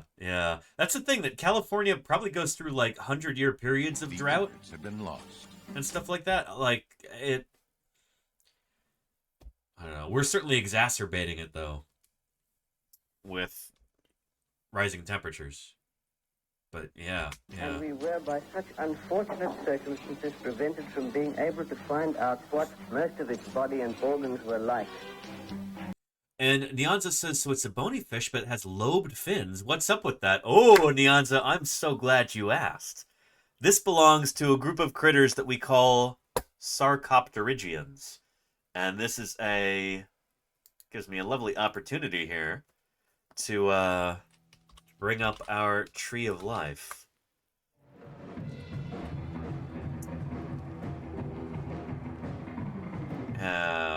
So coelacanths belong to this group called Sarcopterygii, or the Sarcopterygian fishes. This is a group that also includes us. And yes, like the lungfish, Nyanza, yes indeed. So, lobe-finned fishes, including tetrapods, it includes mammals, primates, like this lemur, and like us. Actually, lemurs might not be primates, they might be prosimians. I forget, I'm not a mammal guy. I mean, I am a mammal, but I don't study mammals. But yeah, a coelacanth is right there. There's 2 living species of coelacanth. And they're the last surviving members of the lobe-finned fish group, Coelacanthiformes. But then over here, you've got lungfish, like the Australian lungfish. And then you've got all of these South American lungfish, and then genus Prototerus. All these African lungfish over here, too. Multiple species. Anyway, after lungfishes and tetrapods, you get to tetrapods. These are all of the land-living vertebrate animals. Reptiles, including birds. Amphibians, including reptiles, birds. Amphibians, including reptiles and mammals. Yeah. It's funny. It's almost like a Russian nesting doll. Birds are within reptiles, which are within amphibians, and then also on the side here, not within reptiles, but still within amphibians, you have mammals. Those are tetrapods. Yeah. So yeah, and lemurs are primates, says Cosmos. Is that right? Are lemurs considered primates, or are they prosimians?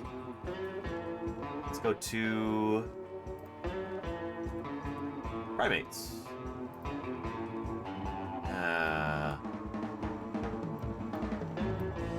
I guess it does include lemurs. You're right. Cosmos, thank you. Yeah. Lemurs are considered a kind of primate. And it's interesting. They seem to diversify 65 million years ago. Chat, what was it that happened just prior to 65 million years ago? What was, kind of a impactful event that happened 66 million years ago? Yeah. R.I.P. Science streams, yes. A big asteroid hit. Yes, indeed. And it was a real headshot. Oh boy, that felt like it was in bad taste. It was not a good day for most creatures here on our Earth. It was bad for critters like dinosaurs, including most birds. Most bird species also went extinct there. Only a few made it through. And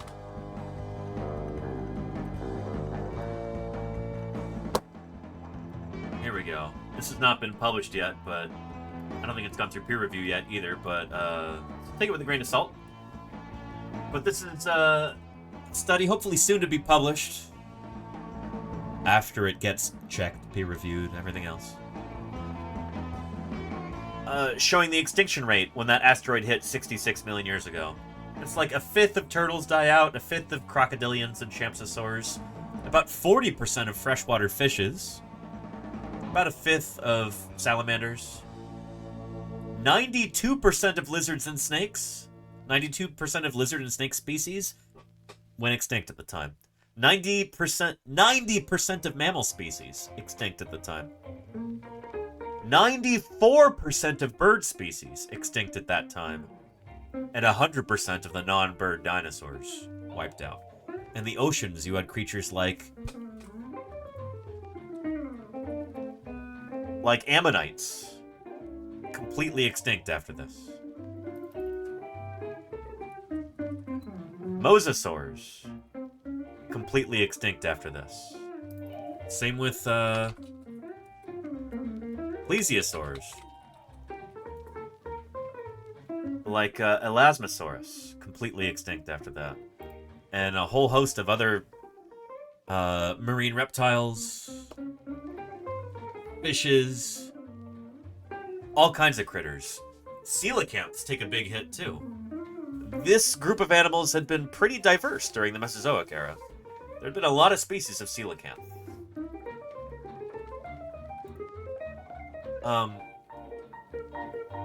Let's see.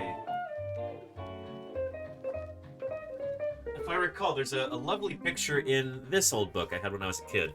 Atlas of the Prehistoric World. Presented by the Discovery Channel.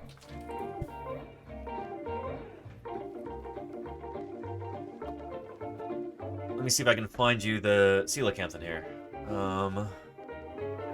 Triassic period.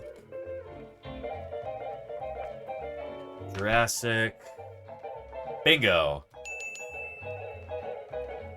There we go. In among all of these creatures like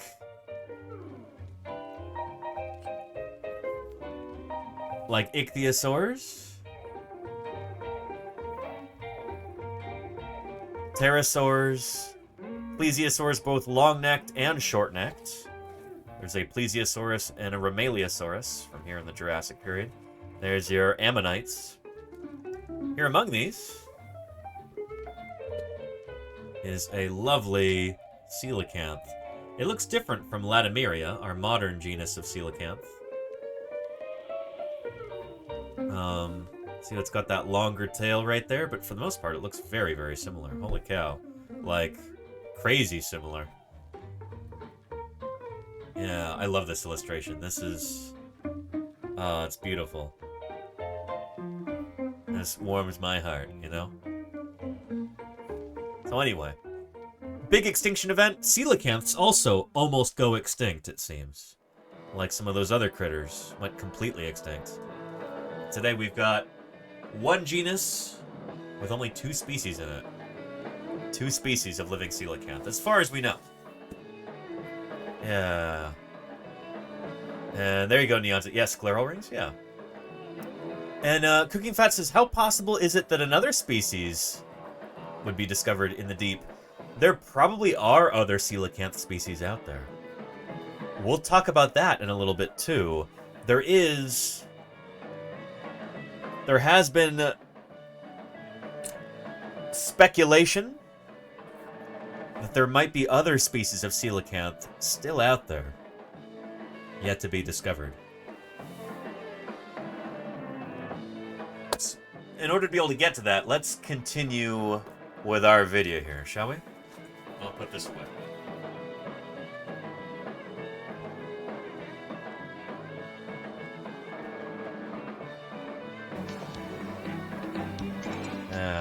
Were the coelacanth's internal organs like those of other fishes, or more like those of amphibians, reptiles, and mammals? It therefore became more than normally desirable, really imperative to find more. This would become J.L.B. Smith's life's work, to find another coelacanth, and this time an intact specimen. J.L.B. Smith was a... Commodore says, it's weird, 40 years ago people thought giant squid were a myth? I don't think anybody thought... No. Maybe 400 years ago, Commodore, but there have been giant squid specimens in museum collections for like 200 years at this point. Maybe longer. Yeah, nobody thought the giant squid was a myth in the past 200 or 300 years, I think. Shoot, Architeuthis. That genus was named when? When was it scientifically described? 1860. Yeah. So yeah, we've known since at least 1860 that these critters were real, and there have been specimens in museums of them since at least 1860. Yeah. Anyway. Yeah, and thank you, Iconic Song. Welcome back. Yeah, maybe the layman, says Commodore. Yeah. Oh. Well, Invisible Dimensions. Ontogeny. Love the underwater lighting. Very cool. I appreciate that, Invisible. I do. Thank you for the 29 months of support. Thanks for keeping me here on the air for that long. That's extraordinary, and I really appreciate it. Yeah. Yeah. Anyway, maybe the layman... Yeah, that guy, the layman... He might have a lot of gaps in his knowledge. I'm sure you're right about that. Yeah.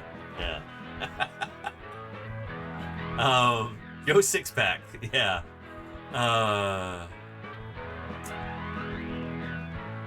Yeah. There's a song about...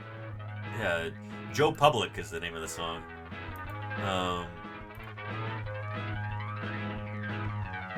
Not a very good song, honestly. But, anyway. I'm even talking about this. Let's talk about a different man here. J.L.B. Smith. The man who named the coelacanth and brought it to the attention of the scientific community at large. J.L.B. Smith was a hard man. He was a very focused man. And that tended to turn people off who didn't share his point of view. But if you... Mike Bruton works today as an ecologist here in South Africa. He studied under J.L.B. Smith. And he made the annotated version of J.L.B. Smith's book, Old Forelegs. And actually predicted that Mike Bruton, the right first there. coelacanth didn't naturally live off West London, that it was a more tropical, deep-water animal. Smith felt certain that if coelacanths were native to the highly fished waters off East London, they would have been caught many times before. He reasoned that Marjorie's fish inhabited the deep tropical reefs to the north and had been driven toward East London by currents running down through the Mozambique Channel. So he distributed leaflets all over the East African... And actually, you know what?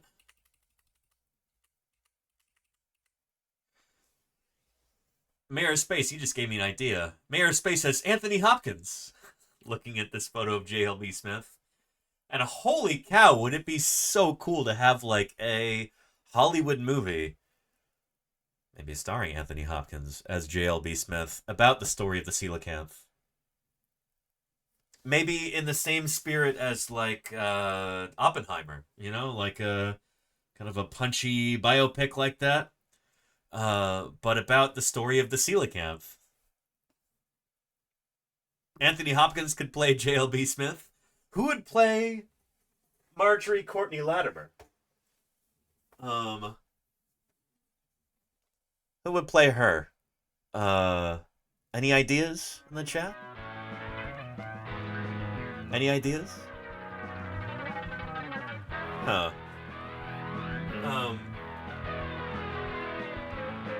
Who does she look like? She was 30 years old at the time that she discovered the coelacanth. Kristen Shaw. If we wanted it to be a comedy, I guess that would work, Pat Medler.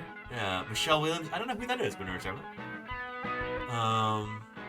Olivia Williams? Huh.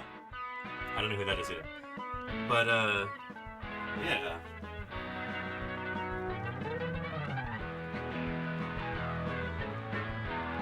Marjorie back here. Just going off appearance, Bette Midler? Okay, yeah. No, you're not wrong, Bette Midler.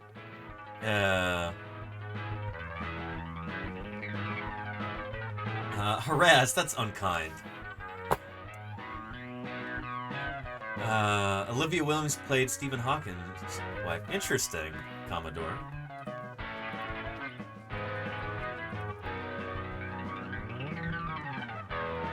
Huh.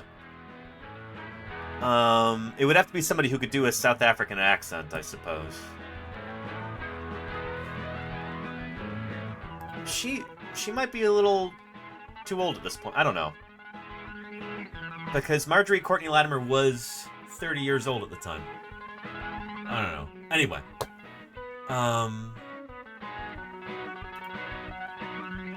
But yeah, Mayor Space, thanks for prompting that discussion there. And I'd love to see an intact specimen. This is the sort of story that J.L.B. Smith was a... It's got really fascinating characters, really interesting events. It's got a certain kind of like espionage, almost cloak and dagger kind of aspect to some of the plots in the story as well, which I think this guy's going to describe to us in just a minute here. We got D-Age Tech. We had Harrison Ford play himself as young. Yeah, Commodore, you're right, huh? I don't know if that was the best decision, but it happened. It happened. A hard man. He was a very, very focused man, and that tended to turn people off who didn't share his point of view. But if you... Mike Bruton works today as an ecologist here in South Africa. He studied under J.L.B. Smith. Well, J.L.B. was a remarkable fisherman. and actually predicted that the first coelacanth didn't naturally live off East London, that it was a more tropical, deep-water animal. Smith felt certain that if coelacanths were native to the highly fished waters off East London, they would have been caught many times before. You're right. He reasoned that Marjorie's fish inhabited the deep tropical reefs to the north, and had been driven toward East London by currents running down through the Mozambique Channel. Almost like a vagrant bird. Distributed leaflets being all blown over off the East course. African coast. Smith's leaflets, in English, French, and Portuguese, offered a £100 reward, an enormous sum for a local fisherman. But he still faced tremendous odds against finding a second specimen. After all, the coelacanth had proved amazingly adept at eluding discovery.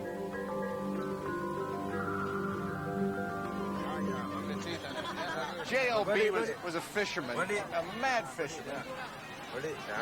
As with the first specimen, caught by trawler fishermen, Smith was counting on those who made a living from the sea. It's very fresh. And, like Smith, biologist John McCusker knows where to ask when looking for a particular fish. These men are the best ichthyologists, I'm sure. They know the differences between, the subtle differences between different species, different populations.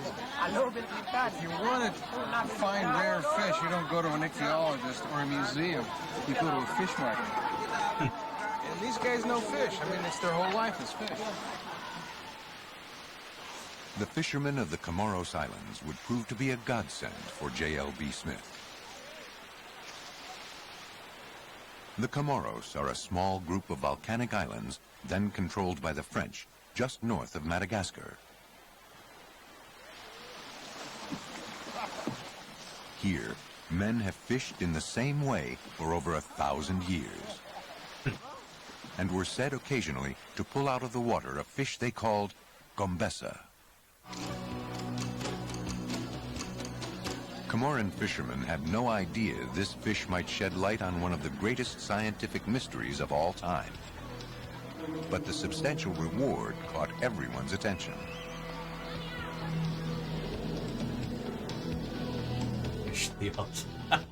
Profile, there you go.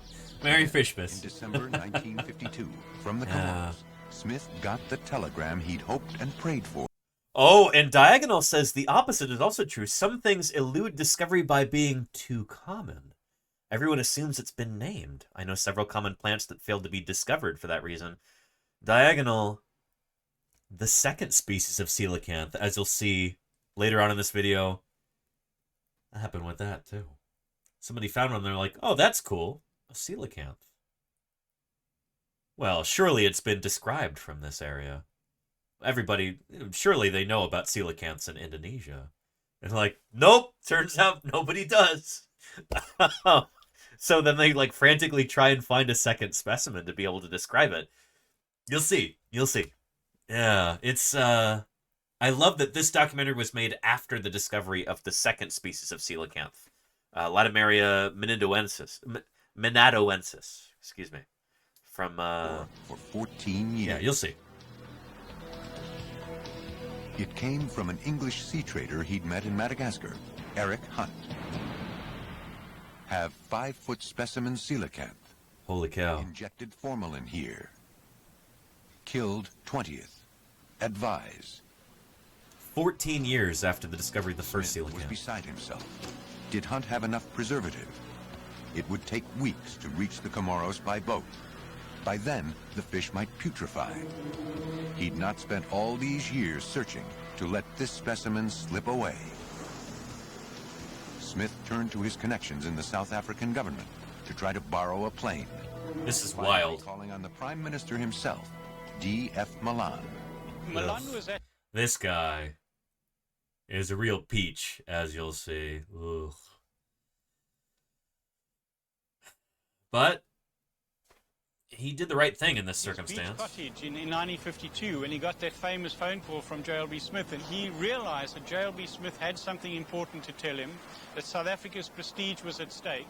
As a South African, Mike Bruton remembers the story of the second coelacanth well. And as a result, Milan eventually gave permission for that military Dakota to fly to the Comores, since been described as a sort of a military aeroplane going to a foreign country, taking a mad scientist to fetch a dead fish. Doesn't this sound like it could be an excellent Hollywood movie?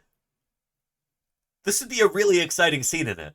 And it's so off the wall. You could either go like a very serious, you know, like Oppenheimer direction with it, or you could turn it into a comedy. Either way, like, how has this not been made into a movie yet? It's such a fascinating story. It really is. I mean, holy cow. Yeah. Dakota to fly to the Comores, since been described as a sort of a military aeroplane going to a foreign country, taking a mad scientist to fetch a dead fish. Well, this is Dakota 6832, the one that we flew to fetch the coelacanth in 19... So C-47 Dakota, this is the... If you've ever seen, I don't know, World War II movies, this is the one that American paratroopers jump out of. Band of Brothers, you know, on the Day of Days, they jump out of a C-47 Dakota, or C-47 Skytrain, whatever they called it. But it's one of these.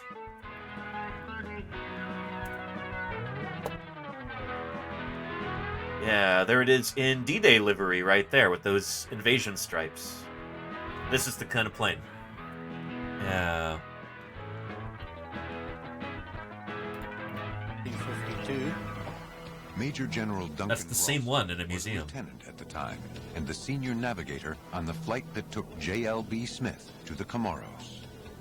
Professor Smith actually sat about here, and he was so tense and so excited. We had a long flight over the sea with almost no navigation aids, but we landed Steely Dan. And there well, parts of it would be made out of turtle, Steely Dan. That's not good. The fish smelled strongly of the formaldehyde Hunt had used to try to preserve it. And it was a bit the worse for wear, having been carted across the island by the fishermen who caught it. Wow. Nevertheless, after 14 years of searching, Smith finally had his coelacanth. I could not bring myself to touch it. And I knelt down to look, and I'm not ashamed to say that after all that long strain, I wept.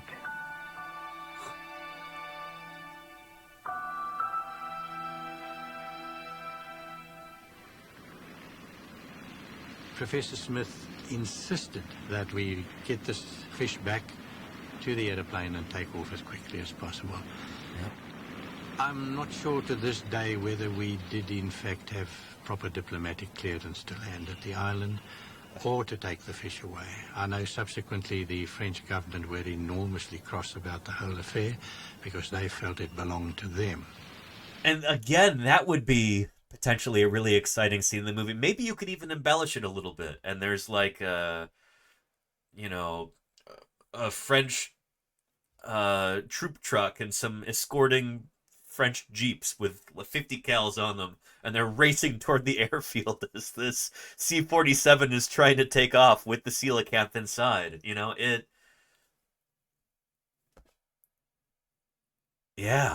Yeah. This could be a tremendously exciting movie. How has this not been made into a film yet? You know? Yeah. The French officer turns around from instructing his men and the C-47 is taxiing. Exactly activated, yeah. A spy thriller with diplomacy drama, nearly starting the Third World War between France and the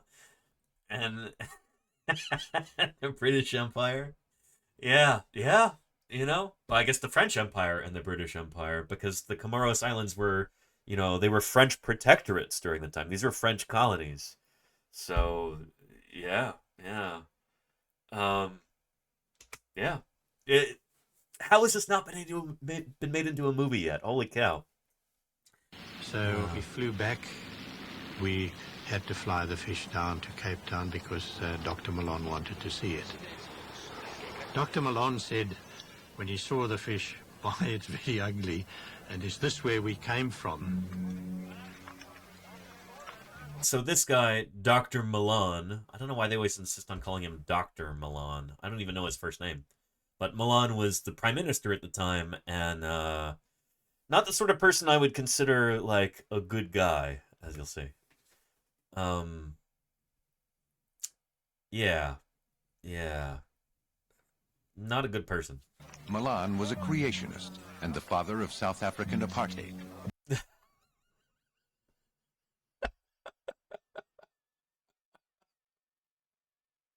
You see what I mean?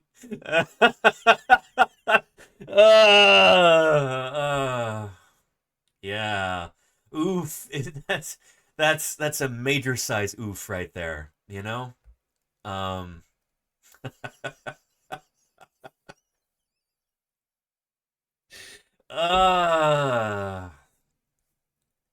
This guy can take a long hike off a short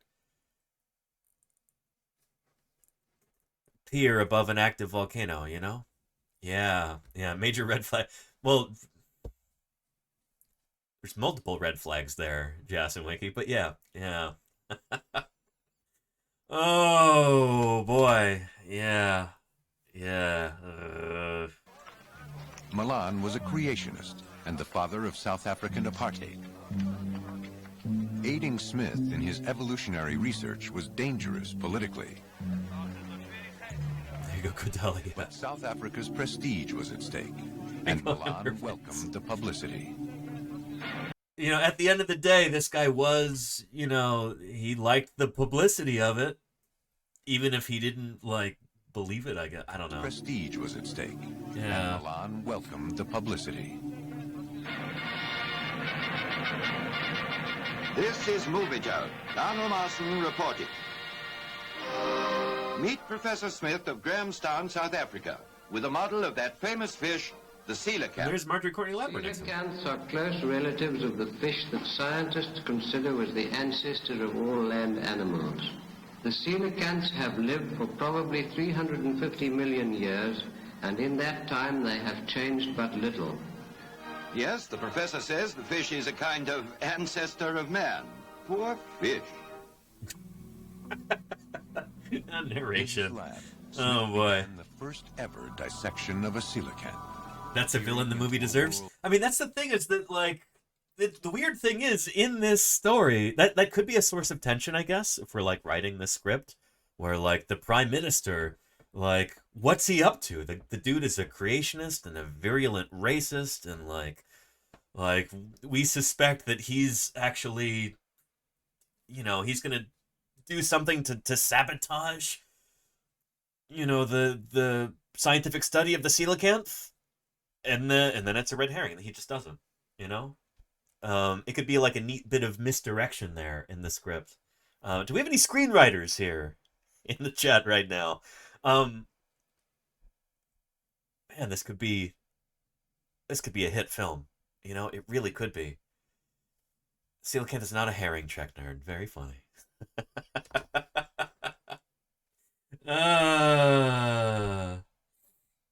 Two words, Professor Snake. Oh, Snape? Snapple? World never before accessible to science. What discovered was that the coelacanth is different in many ways from all other modern fish. And they photographed it very thoroughly before dissecting it, Jess. Yeah. Limb-like fins. It had no real backbone. Instead, Smith found a more primitive structure called a notochord. Yeah. This is part of the There it is. notochord.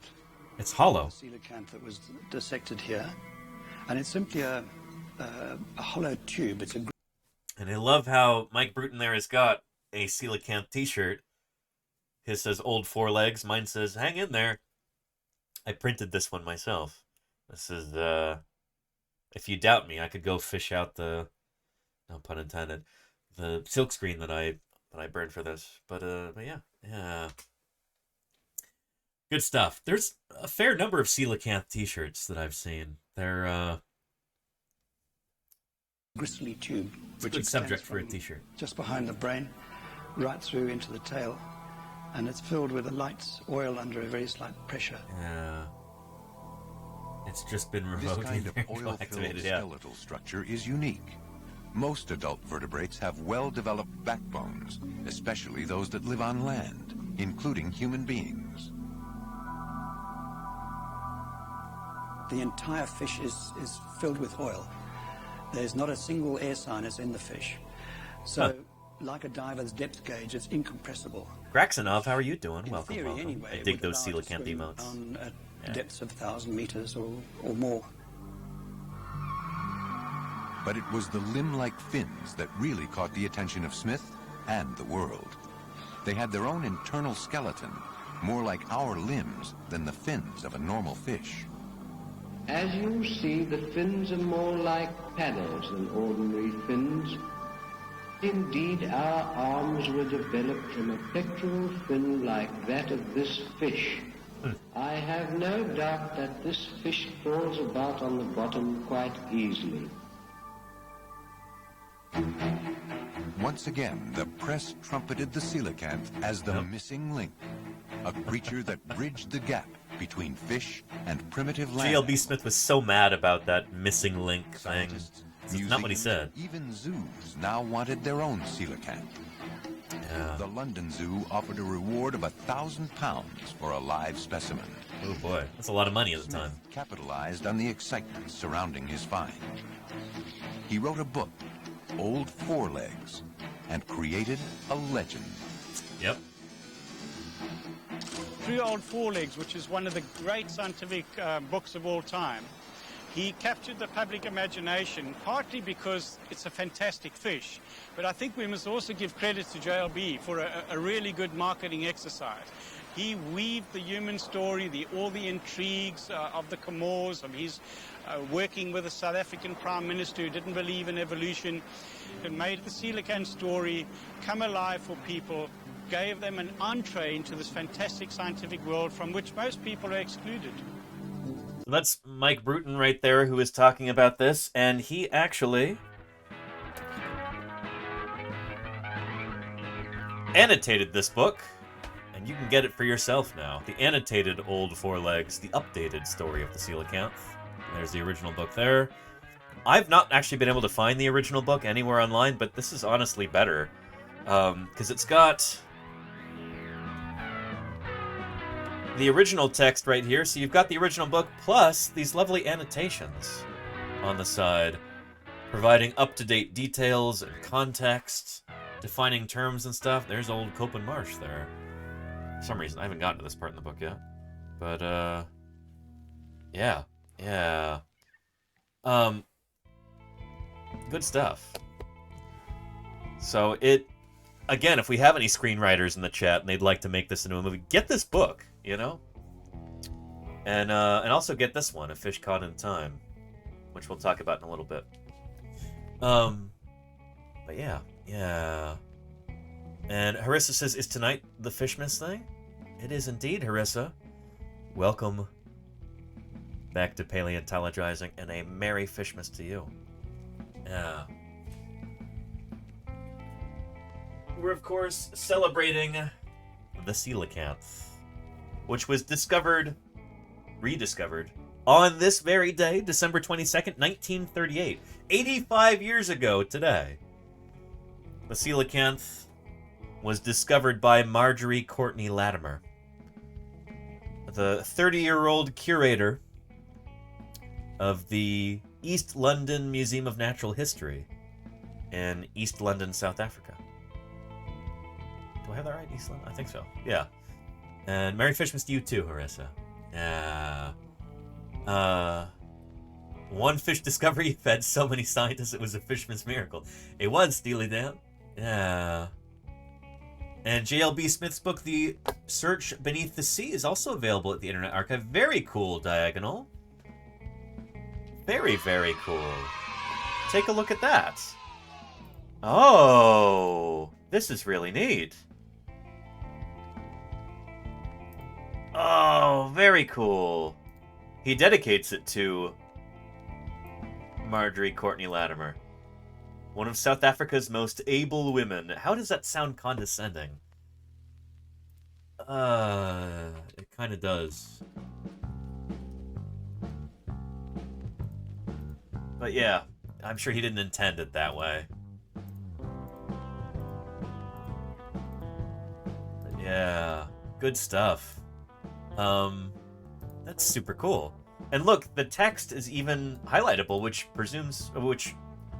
suggests to me that it's also searchable.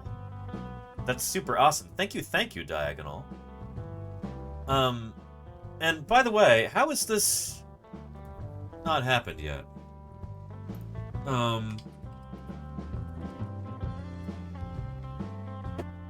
Diagonal, how are you not yet a VIP? There you go. Appreciate you. Diagonal. And Old Forelegs is also available there? Holy cow! Really earning that VIP. See? I was... yeah. This is lovely. Holy cow. Yeah. This book is...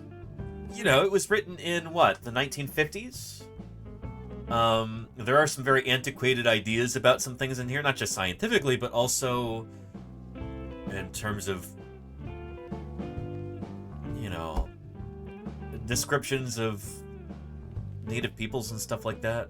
So I want to make that very clear also. But yeah. Yeah. Was it Mimograph for copying? Here, it's this. Oh, text in this is. You can highlight it here too. This is great. Yeah.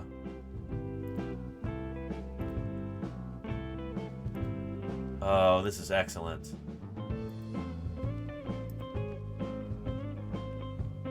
Wait, bibliography.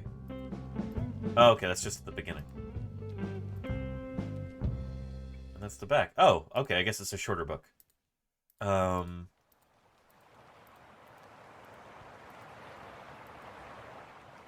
Very cool. This is really awesome. Yeah. Random X user says it's a coelacanth. It's a what? I've never heard of that, Random X user. What are you talking about? Just kidding. Merry Fishmas, random user. It's the 85th anniversary of the rediscovery of the coelacanth by Marjorie Courtney Latimer in East London, South Africa. And we're talking all about that here. So good stuff. Good stuff. Yeah. Thank you again, Diagonal, for those resources there. That is brilliant, and I appreciate it. Diagonal, I really do. Through his research and his book, Smith's name became forever tied to the coelacanth, like Marjorie Courtney Latimer's. But what of the Comoran fisherman who actually caught the fish? Yeah. He's seen here. There he is there in a photo. And rediscovery, says Musa Musa. Well, yeah, these had been well known as fossils. Coelacanths had been described way back in like 1830, I think, by Louis Agassiz. But then a living one was found in 1938. Just one specimen. It would take a further 14 years to find another. But this guy pictured here caught one. And I'm glad that he gets acknowledged in this, you know? Yeah. East London is not really east of London. Is it not, LT? Yeah. Here getting his reward. His name is Ahmed Hussein.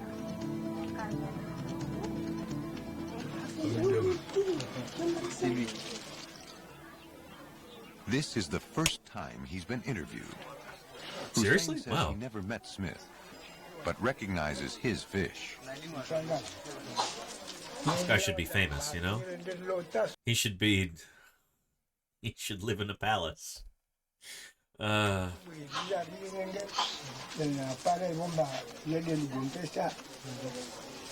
the brain, welcome back. Good to see you. He says he got the reward, but other fishermen took credit for the catch.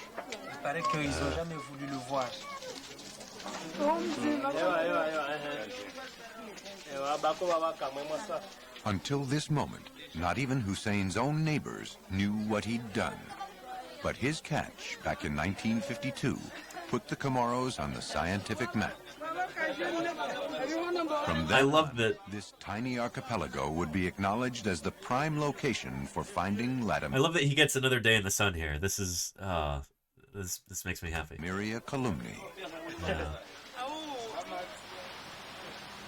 As the islands were then under French colonial rule, an international embargo was declared. The greatest old man's fish story of all time. There he goes. Comoran fishermen, using the same time-honored methods of hook and line, would catch many more coelacanths. They would all be sent to France. Huh. For the next 23 years, the coelacanth was almost exclusively studied in the Department of Comparative Anatomy, here at the Museum of Natural History in Paris. Huh. Daniel Robineau was part of the team of scientists which conducted the first comprehensive dissections of Latimeria, using properly preserved specimens.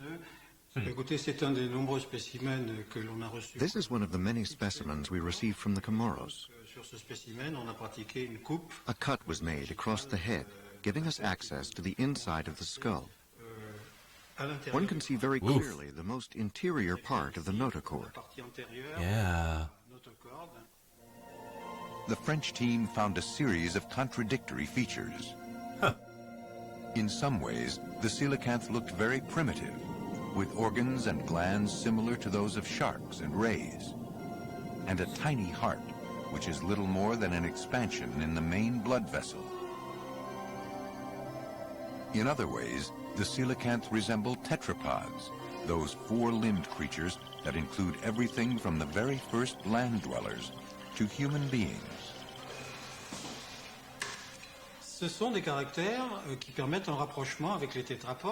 There are several characteristics that show similarities to tetrapods. There's the presence of a vestigial lung. And of course, here are the lobed fins. Yeah, very similar to And limbs here, on this on X-ray, tetrapods. we can see the vein that brings the abdominal blood back up to the heart. Huh. This vessel is a genuine vena cava, like that found in tetrapods. Very The cool. vascular system of almost all other fishes is completely different.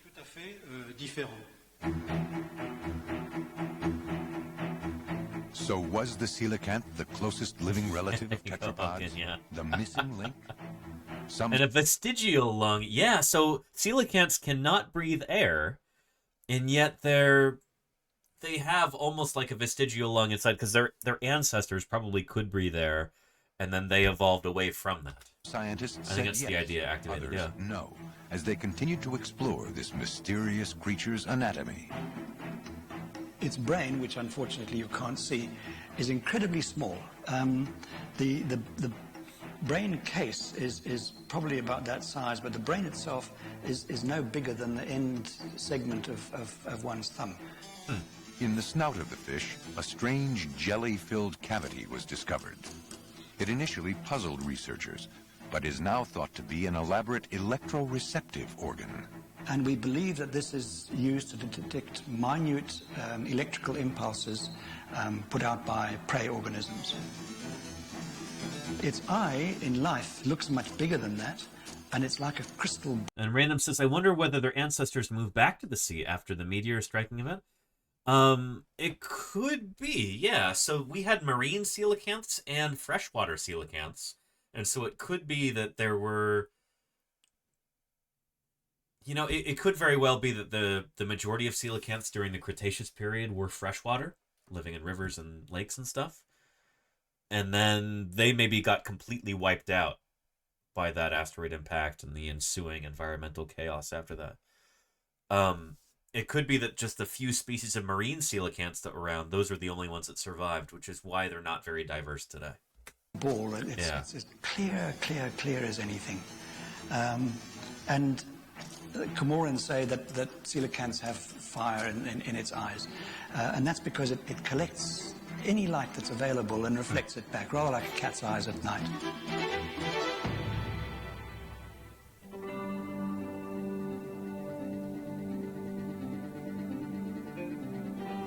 specialized features may help to explain why coelacanths have survived for 400 million years. Their outward appearance has changed little, but internally, they must have adapted to changing environments, as the Earth itself was transformed over time. Whether the remarkable features of Latimeria developed 4 million years ago, or 40, or 400, we may never know.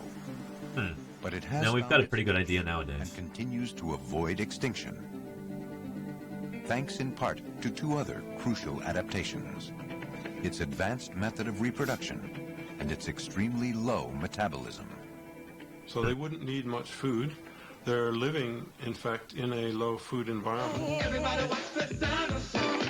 El Mario, thank you for the follow, and welcome to Paleontologizing. It's good to have you here. Merry Fishmas to you. Of course, talking about the remarkable coelacanth, genus Latimeria. Is that the forensic fossil? I don't know, Commodore. There isn't a whole lot of food around for them, and this may have something to do with their long survival. They have adapted to this low food environment. Phil Heemstra has been studying coelacanths for over 2 decades and has been fascinated by the way they reproduce. It looks like Mario, welcome. It's actually a model of a coelacanth egg. This is a life-size model. They have the largest eggs known amongst fishes. The huge coelacanth eggs, filled with nutrients to feed the growing embryo, were discovered by the French in 1955. They were a big egg, not the brain, released and fertilized on the ocean floor. But until a freshly dissected specimen yielded a surprise. In 1975, at the American Museum of Natural History in New York, they found a pregnant female with 5 babies inside her. So then we knew they had internal fertilization, and they gave birth to living young like sharks do. Here's a model. And yeah, gars also lived at the same time. No, that's a great question, random user. Gars also go back to the Cretaceous. They're not nearly as old as coelacanths. So gars, I think, first evolved in like the Jurassic or something. Here. Let's go to linear time. We're up here at the top. Present day. Me talking and you watching. We're at the very top of the Cenozoic era here. The age of mammals, as it's often called. The Mesozoic era is the age of the dinosaurs. Gar might be as early as like the lower Cretaceous or maybe the Jurassic. I kind of forget. Coelacanths start off way down here during the Devonian period, about 400 million years ago. So coelacanths are a lot older than Gar. Cool, right? Yeah, I think that's pretty cool. Yeah, sturgeon's eggs. Yeah, activated complex. Well, these guys actually give birth to live young, as he's going to show. 5 babies inside her. So then we knew they had internal fertilization, and they gave birth to living young like sharks do. Yep. Here's a model of one of those 5 babies. And each of them still had a large yolk sac, although the fins are fairly well developed, as you can see. The scales are developed. Although fossils had shown tiny coelacanths inside an adult, researchers couldn't tell if the adult was about to give birth or had eaten the little ones. Now they knew. Yep. Coelacanths give birth to live young and have done so for 200 million years. And I love that just as a way of like doing paleontology, you know? Like as a paleontological discovery, that's really cool. We're like, oh yeah, we had coelacanths that had small coelacanths inside them, but well, how do you figure out whether those are the same species and whether, are they embryos or were they prey? Are they embryos or are they gut contents? It's like, well, now we've got a living one that shows us. Birth to live young and have There you done go, so Hogan, yeah. for 200 million years. Yeah. Well before mammals came along, the coelacanth was using a mammal-like reproductive strategy, ensuring that most of its young would survive. And that's not... Correction to this. This is not before mammals came along. Mammals were around 200 million years ago. Mammals first developed probably about 220 million years ago, something like that. But those first mammals laid eggs. So it's true in that sense that these were giving birth to live young before mammals, but mammals were already around. Yeah. After That's funny, decades Largo. of research, much had been learned. But well into the 1980s, no one had ever observed a coelacanth alive for more than a few hours. Yeah. The coelacanth lives in deep, cold water, where the oxygen content is high. When one is caught and brought to the warmer, less oxygen-rich surface water, it cannot survive very long, especially with the stress of capture. Even today, aquariums have been unsuccessful in capturing and keeping a coelacanth alive. So no one knew how they mate, how they hunt, how they elude predators in their natural habitat. There was only one way to find out. So, go to them. Yeah. In a submersible. I love that they just open up this garage door. It's like, oh yeah, there's a submarine in there. Beautiful. Nothing more than a motorized decompression chamber. There you go, activated. Yeah. The man responsible for this chamber is Hans Fricke, a zoologist at the Max Planck Institute in Germany.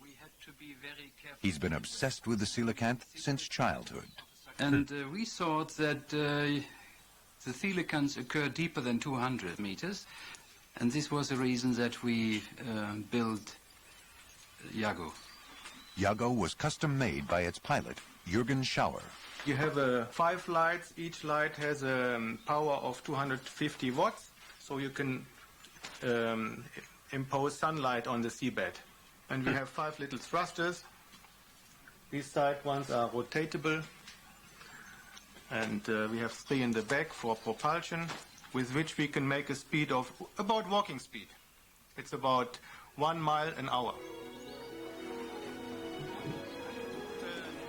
Yago was brought to the deep blue waters off the Comoros, where, along with biologist Karin Hiesmann, Fricke and Schauer could pursue the coelacanth. One day in 1987, after hunting the fish This for is true, weeks Lenita, to yeah. no avail, Nobody's been able to keep coelacanths in Fricke an was aquarium. called back to Germany, leaving Jürgen Schauer to continue the ever more frustrating search. The thing is, not only has no one succeeded in being able to capture a live coelacanth and put it in an aquarium, but nowadays that is very much illegal because they're protected. We think that both living species of coelacanth are critically endangered. There might be only as few as 1,000 of each species in alive in the entire world. So it's not a good idea to go through this big trial and error process of like trying to capture them and oh no, they keep dying and let's try and figure out a way to keep them alive. Like that's just a bad idea, let them be. Like let's not kill them, Yeah. We were already quite desperate already, everybody on the ship. And a projector. Then, at no, it's a light. on the 17th of January, at It's a a depth light. of 600 feet, there it was. Welcome back, by the way. And look at that! Holy cow! We did not know how the fish will behave.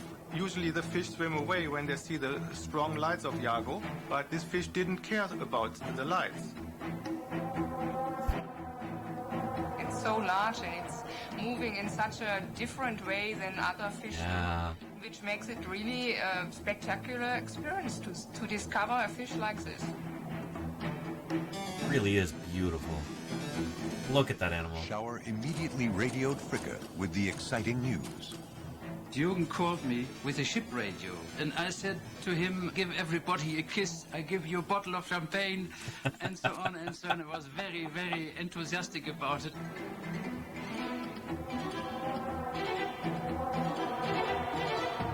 And on the end of the conversation, the operator said, what the hell is this, what you were talking about? And I said, the coelacanth. and he asked me, what is a coelacanth? I said, it's an old, ugly, oily fish. It's not ugly, it's beautiful. Look at that animal. I mean, look at this. How is that not the most beautiful fishes you've ever seen, you know? Oh, man. Coelacanths were found to live in a fairly uninhabited ecosystem and seem to There you have go, no Harissa, real yes. predators. Yes. They aggregate during the day in volcanic caves, and at night have been known to migrate to depths of over 2,000 feet. But unexpectedly, films of the coelacanth showed how the multiple fins function and laid to rest the idea of a crawling fish, first put forward by J.L.B. Smith. The way their limbs move is incredible about the brain. It's really amazing. Said, yeah, they are creeping on the bottom, like seals. And of course they don't. They are not walking. They are continuous hovering above the ground. The coelacanth moves unlike any other fish of this size. Yep.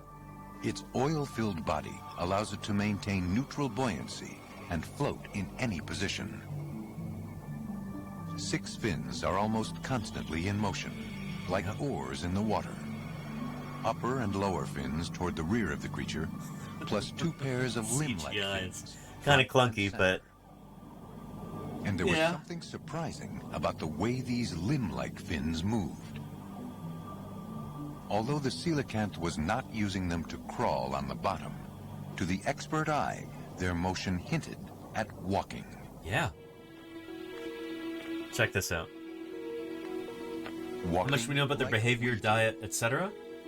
According to Susan Jewett, their behavior, not a whole lot. At the Smithsonian National Museum of Natural History. Their diet, we have stomach contents from them, so we know what they eat. They mostly eat other fishes, and they eat squids and stuff like that, cephalopods.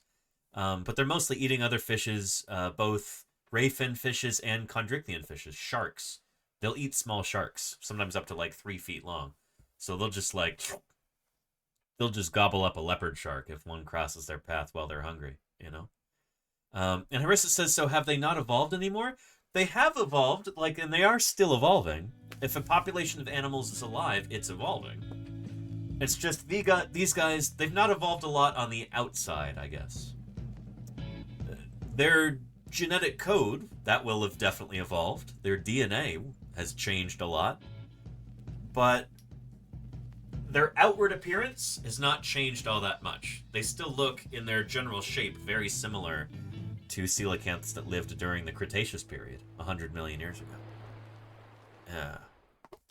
Yeah. It's kind of a common misperception that they stopped evolving. They haven't. They're still evolving to this day. It's just their outward appearance has not changed very much at all. An international expert in coelacanth biology. It's got paired pectoral fins and paired pelvic fins. These are particularly interesting because this fish has what's called a tetrapod form of swimming.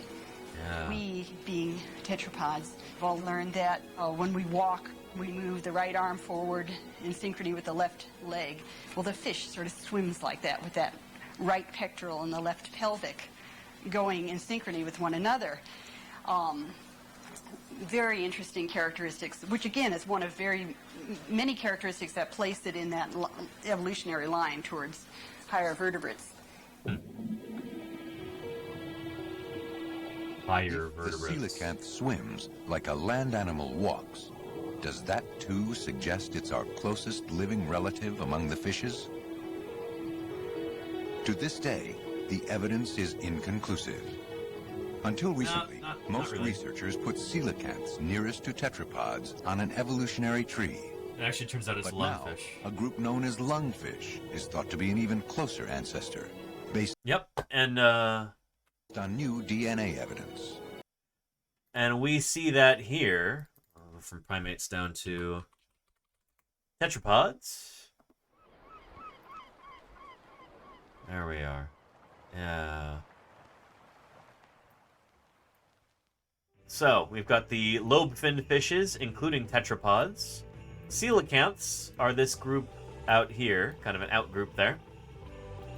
And then closer to tetrapods, you have the lungfishes, right there. And then you get to tetrapods. So, this documentary is a little old, but this part is true. I guess this was known at the time, that lungfish are a little bit closer to tetrapods than coelacanths are. But coelacanths are still really close. They're still part of this group, Starcopterygii. This is the lobe-finned fishes, including tetrapods. Today, the only lobe-finned fishes that still exist are lungfish, coelacanths, and then all of the tetrapods. So, this bird is, strictly speaking, a lobe-finned fish. This lemur is a lobe-finned fish. This snake is a lobe-finned fish, as is this opossum. You and I, chat, are lobe-finned fish. When you look at things phylogenetically, based on what we evolved from. We are part of this group. We evolved from a lobe-finned fish, hence we are a lobe-finned fish. Does that make sense? Yeah. And yeah, lungfish still exist too. Absolutely, El Mario. Yeah. And they are really cool critters, lungfish. We'll do a lungfish stream at some point too. But today is Coelacanth Discovery Day. Let's continue. That's so weird to think about. Isn't that cool, Nyanza? Yeah. Yeah. Astonishing. Simply astonishing. One of the most singular specimens I've encountered in all my distinguished career. Marcinko. But enough about my work. What did you want to show me? Thank you for the follow. Welcome, welcome. Yeah. And can whales live in freshwater lakes? Not whales that live in the ocean. Has a new bookshelf. No, their skin will actually slough off. Like, it's really bad. They have to live in saltwater if you're talking about, whales. But there are some species of cetacean whales that live in freshwater. Lots of freshwater dolphins.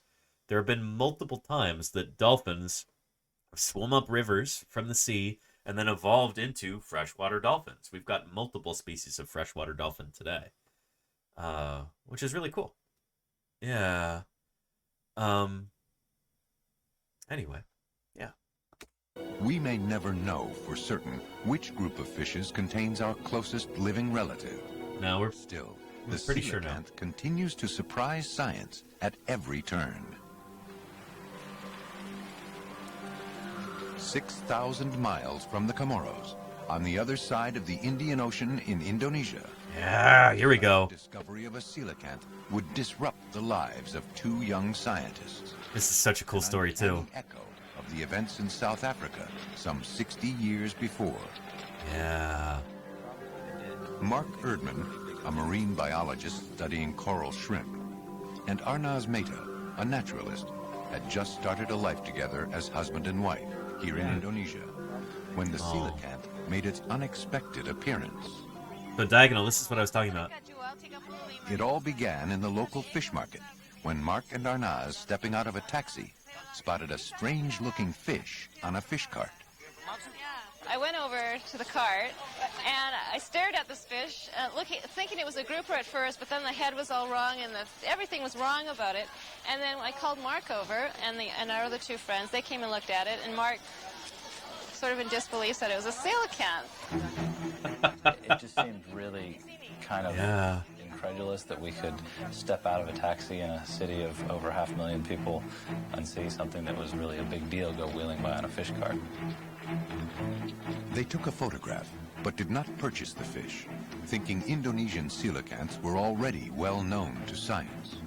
So this is the thing, they're like, oh yeah, it has to already be a thing. I mean, we can't have made this discovery. Everybody's already got to know about Indonesian coelacanths, right? Yeah. It's really cool that we saw this, but there's no way it's new, right? It can't be. Like, no, it turns out it was new. Holy cow! And they made the mistake of posting this on the internet in the early days of the internet, and there were various people who were like trying to describe this as a new genus and species based on that photo alone, trying to like scoop them here. Yeah. But they soon learned the uniqueness of their sighting. No scientist had ever found a coelacanth, except near South Africa and the Comoros Islands. Mark and Arnaz quickly embarked on a quest to find a second specimen. Like J.L.B. Smith before them, they enlisted the aid of local fishermen. A new hunt was on for the elusive coelacanth. As in the Comoros, this fish was known locally. Fishermen called it Raj. It's got such a cool name. Raja Laut. Raja Laut, King of the Sea. King of the Sea. Mark wanted to make sure that if one was captured again by these fishermen, that he would be able to get it. So he offered a very modest reward. I think it was perhaps double the market price, and it's not a good eating fish, so the market price couldn't have been very high. But it was enough to entice the fishermen to bring it to him when they caught it, and that's exactly what happened. Excellent. Hogan says, just imagine seeing that, not buying it, would be like giving up a winning lottery ticket. Yeah, well, I mean, the thing is, they knew it was there then, and they were able to get fishermen to bring them one afterward, because they would get caught every once in a while, you know? Then, 10 months after the initial sighting, Mark and Arnaz had a visit. Yep. And my boatman showed up, and he burst out, Ada Rajalaut. Come quick, there's a coelacanth on the beach. Yeah, it was still alive. Arnaz grabbed the video camera, and we went down to see if this was indeed the fish. And Mark Erdman left Duke shortly before I got there, but was at UC Berkeley when I started there. That's super cool, Diagonal. That is super cool. Oh, man. Yeah, yeah. Again, kind of goes to show that Berkeley really is the center of the universe.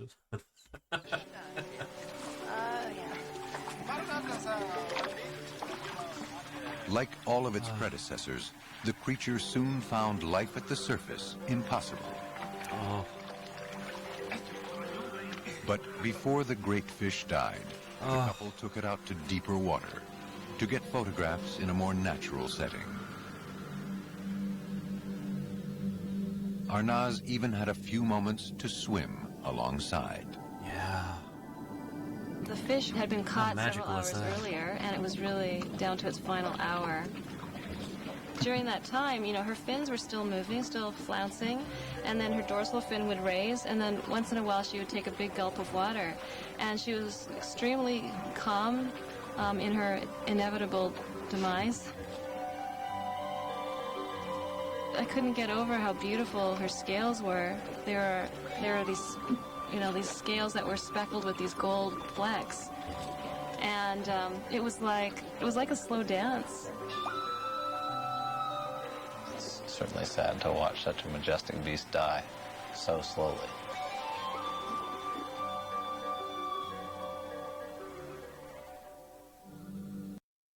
Herman says, why did the fish die? Didn't they catch it in the water? Well, that's the thing about fishes, is that they're often adapted for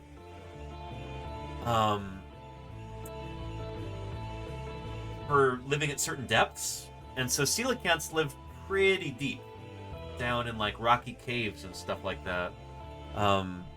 They're adapted for very low light environments. You bring them up to the surface and you might actually give them the bends. You might actually like cause decompression sickness in them. Nitrogen bubbles might form in their bloodstream, like happens with humans when they surface too fast. That, and also, there's not as much oxygen in the warmer water at the surface than there is down deep where the water's colder. So it's almost like they're kind of suffocating when you bring them up there. Think about it like if you're to try and climb Mount Everest without an oxygen supply. Like, it's going to be tough, right? That, plus, I think the biggest factor is that when these fish are caught on a line like that, they're struggling the whole time, and they're building up a lot of lactic acid in their bodies, and they just get completely exhausted, and that can kill them. So yeah.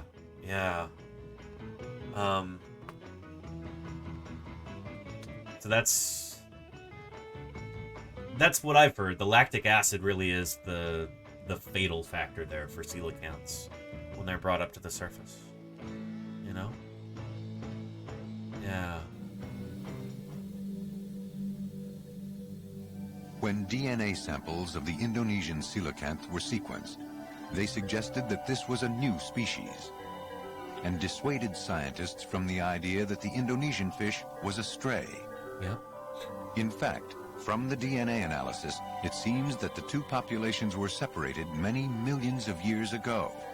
And that's actually really interesting, like, because that would be my first question, too, is like, how do we know that this is actually a different species from the one near the Comoros Islands? How do we know that this is not a continuous population or even just a stray? And so they did a DNA test, because we had DNA from the Comoros coelacanth. And with a DNA sample from this one, you can actually tell that they're different species. You can tell they're different enough, which is really interesting. Yeah. And could they clone it? I don't know if it's possible to clone fish yet, Tannery. In fact, from the DNA I don't know if anybody's ever done that. It seems that the two populations were separated many millions of years ago. Oh, beautiful fish. Once again, the mysterious fossil fish surprised scientists around the world. Again, Tannery, I'm not sure if anybody has ever been able to clone any kind of non-tetrapod fish. Somebody can look it up, but I'm not sure cloning technology is there yet. I'm not sure it's possible to clone. Yeah, cloning is not nearly as straightforward as it is. Absolutely not. Lenina's totally right. Yeah, yeah.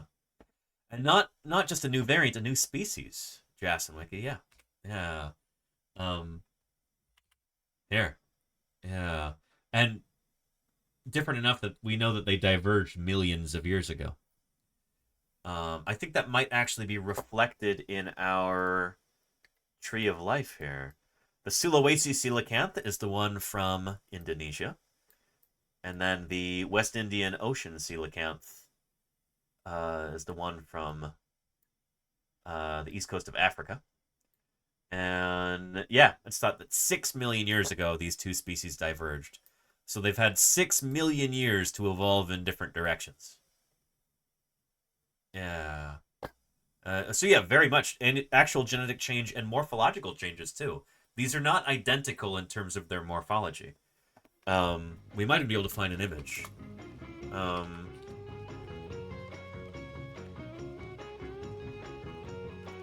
don't know if I'm using the right terminology here. Yeah, know your Latimeria. There you go. Well, that's on Facebook. That's not going to embiggen properly. Hey. I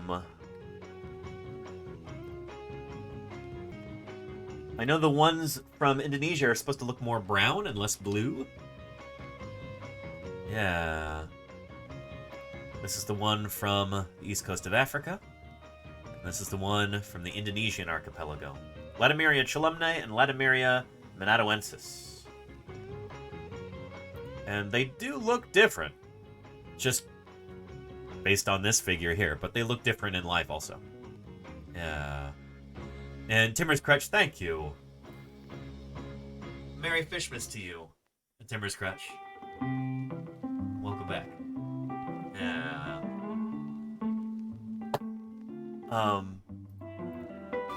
Yeah.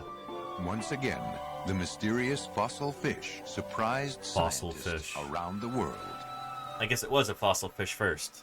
The Indonesian discovery upset the whole apple cart.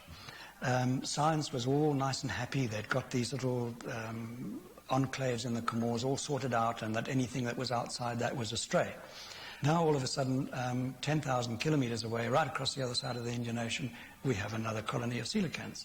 Yep. And it's not just one or two, it's not strays, it's a colony. They are known to the Indonesian fishermen, which suggests to me that they're actually far more widespread than we think.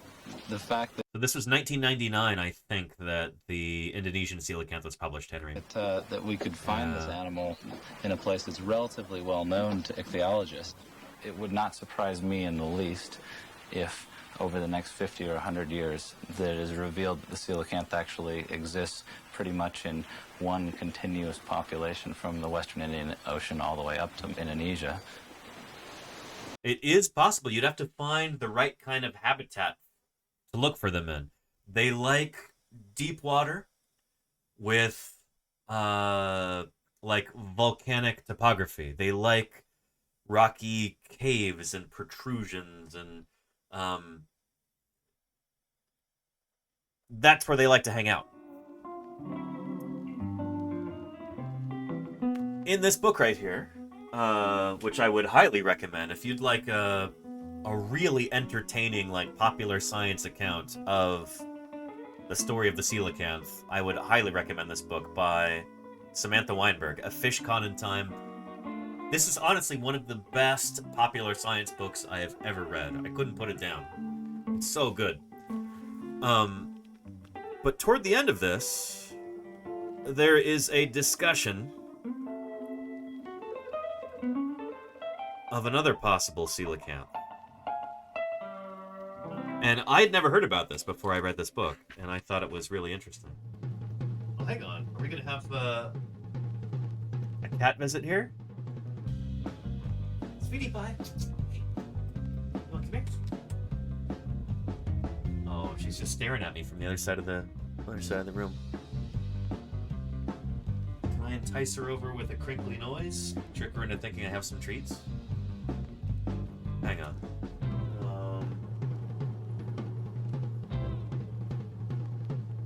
Let's see. Oh, this doesn't have a cover on it. Let's try this one.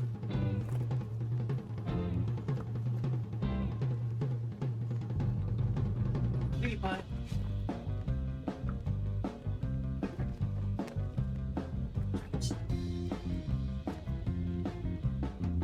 I don't know if she wants to come over.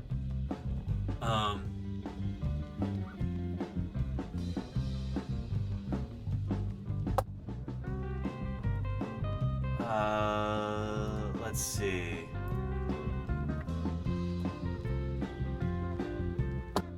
But I'm gonna share this with you in just a minute. Hang on a sec, though.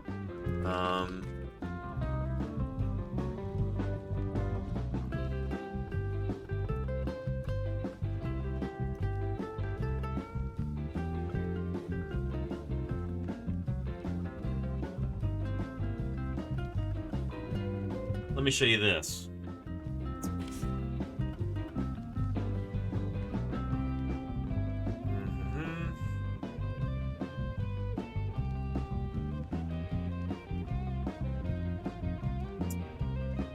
Perhaps the coelacanth has been living quietly even farther away all along.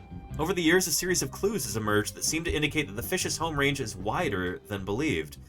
Some of these clues were undoubtedly red herrings, and taken alone, none of them provided conclusive evidence that the coelacanths lived anywhere other than the western Indian Ocean, and now we know Indonesia too. But taken together, at the very least, they open a doorway of possibility. Now, here we go. Oh, thank you. Look, sweetie pie. Come here. Let's see if I can get her to make an appearance. Come here, sweetie.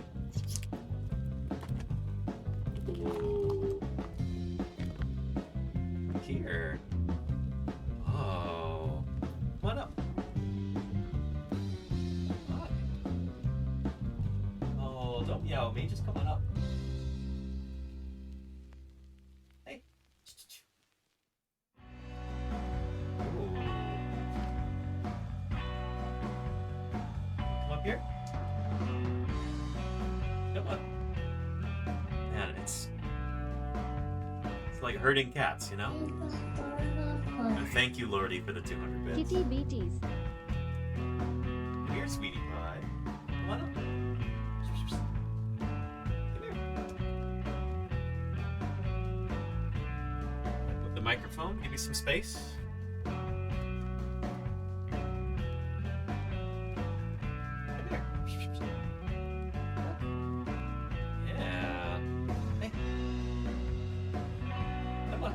There we go. Yeah. Come on up. See? Oh. Ooh, does that smell good? Don't paw at me. Just come on up. You were climbing all over my desk before stream. Come here. Can I pick you up? No, you don't like like to be picked up. There we go. Look. There you go. Oh, that's the stuff. Oh, there you go. Yeah. Anyway. Yeah. She made a brief appearance, everybody.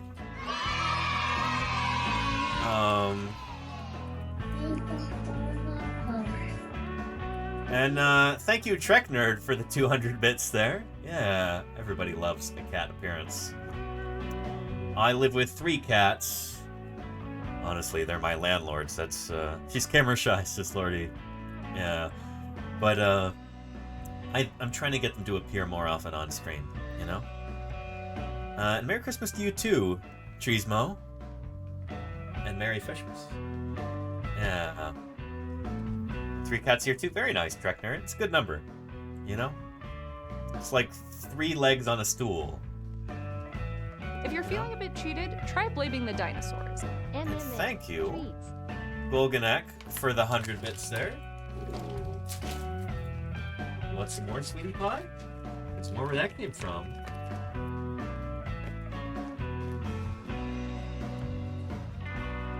Here.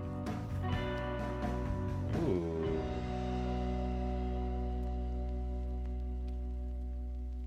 Oh, these are gross. They smell like fish. Ugh. But yeah. Oh, come on up. Here, sweetie pie. If you're feeling a bit cheated, try blaming the dinosaurs. Thank you, Nerdowino, for the 100 bits. I appreciate that very much. I really do. Ooh, yeah. There's more up here. You heard that right.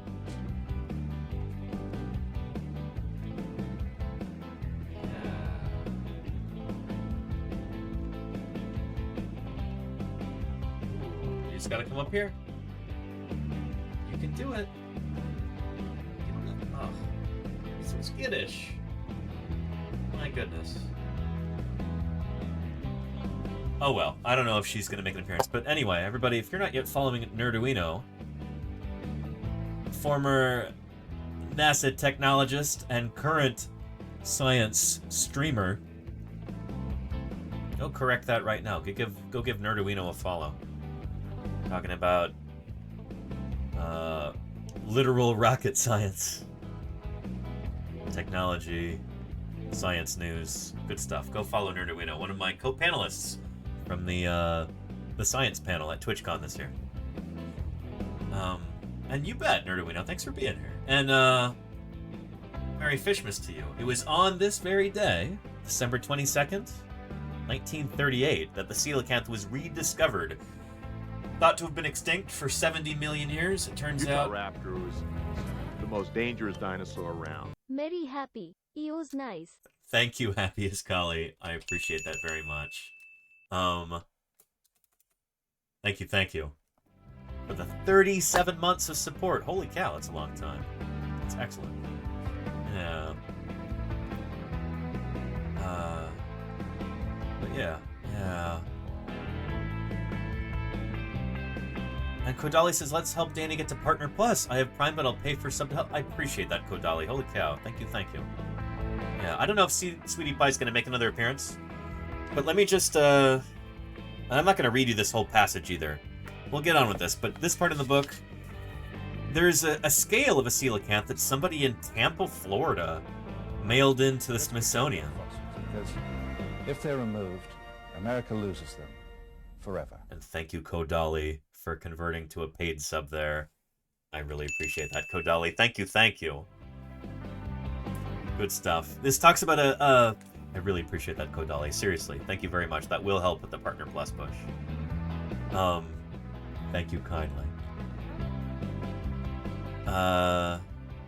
Yeah. Though Ginsburg, the museum scientist, wrote to the woman asking for further details, she never replied, and the provenance of the Tampa coelacanth scale remains a mystery. A tantalizing hint at the existence of an American coelacanth. We still don't know what's up with that. But these, which have turned up presumably of Mesoamerican origin. So from, Central or Southern North America.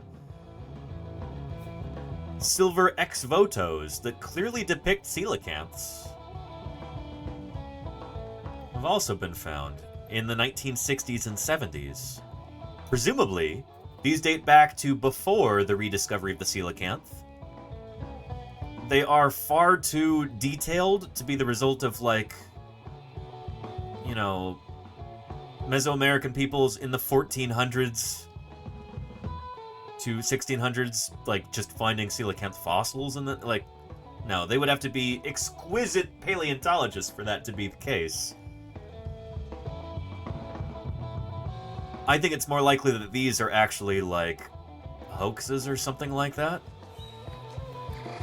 But if they are genuine, it hints at the possibility of undiscovered populations of coelacanths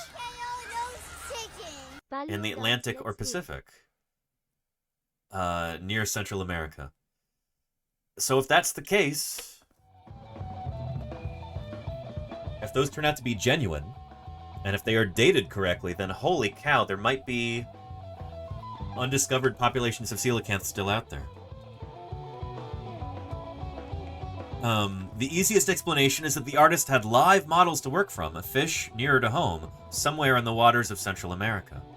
There are many remote ocean areas in the world with similar environments to the Comoros, rocky volcanic caves and still deep waters. It is possible that they exist elsewhere in the fathomless oceans of the world, but that we don't employ the right methods to ensnare them? So Hans Frick, the same guy we saw earlier with the submersible in the video, he cannot discount the possibility. I don't see why there might not be another population of coelacanths somewhere. I just hope we never find them, he says. And holy cow, anonymous gifter, thank you, holy moly, for those 5 gift subs there. Anonymous really wants ukulele with those 5 gift subs. I really appreciate that, anonymous gifter. Thank you, thank you. And there's 5 chatters, I'm sure, are also very grateful to not have to watch any ads for the next 30 days, thanks to your generosity there, anonymous gifter. You are as generous as you are mysterious, and I appreciate you. Holy cow. Thank you, thank you. And, Lumiere Decaf says, hello, sir. Hello to you, Lumiere. You don't have to call me sir. We don't put on airs here. Welcome to Paleontologizing, and Merry Fishmas to you.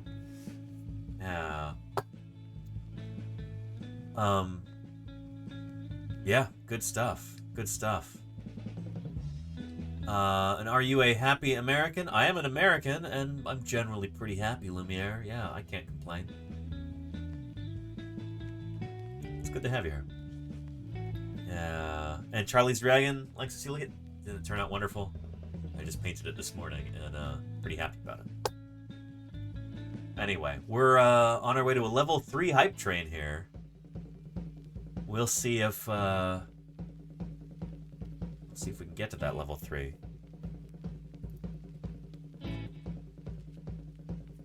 But yeah.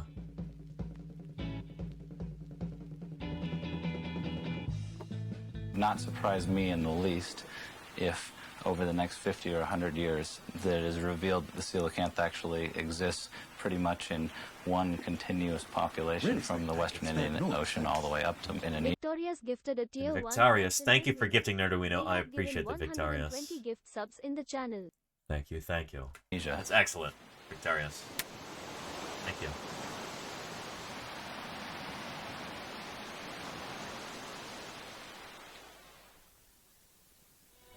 Sweetie pie, come here. I'll still give you a treat. J.L.B. Smith didn't live to hear the story of the Indonesian coelacanth. And Chudley, thank you so much for the 100 bits. I appreciate that, Chudley. Thank you, thank you. Yeah, J.L.B. Smith, I think he died at age 70? In 1968, after years of ill health and in constant pain, Smith took his own life. He was 70 years old.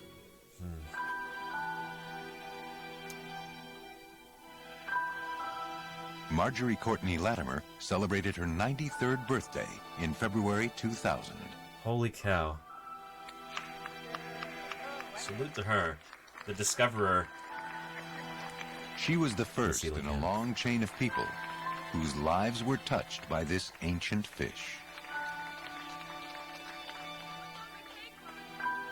I think that all my life I was called to do what I did in my life. And it all came as a wonderful kind of circle of events, finding this wonderful fish. There's something about the ancient nature of this fish and the story that goes with it that intrigues people so much and pulls them in. It's just something magical about it. Yeah. I first saw the coelacanth probably in about 1956. The original mounted specimen in the East London Museum. To me, it was this fantastic creature from the past, which gave us a window into the past and made us kind of realize life began in the sea. From the sea, the vertebrate, the backbone animals crawled out onto land, and that's where the evolution of terrestrial vertebrates started. Thank you for those 300 bits, Tassie Jane. I appreciate that very much. We've got like 40 seconds left to try and get to a level 3 here. Thanks for helping us there, Tassie Jane. I appreciate that. And holy cow, is this your first time here? I haven't seen you in the chat before, but welcome, Tassie Jane. Thank you for that support. I appreciate it. I really do. Welcome to Paleontologizing. The final riddle. And thank you for the follow. The coelacanth may never have stepped onto land. Let's protect but our if this fossils, because... And thank you for subscribing. America loses them forever. Holy cow, I do really appreciate that, Tassie. Thank you. Holy moly. Thank you for supporting science outreach here on Twitch. I literally make my living doing this. This is how I fund my research and my field work, and this is how I make a living as a scientist, is through streaming on Twitch. So thanks for making that a little bit easier on me. I appreciate it. Yeah. Good stuff. Let's continue with our coelacanth video. YouTube is being real slow. But yeah. Good. And holy cow, Tassie Jane, thank you for the 5 gift subs there. Excellent. I really appreciate that. Getting serious with those 5 gift subs. Merry Christmas to you too, Tassie Jane. Holy cow. And Merry Fishmas.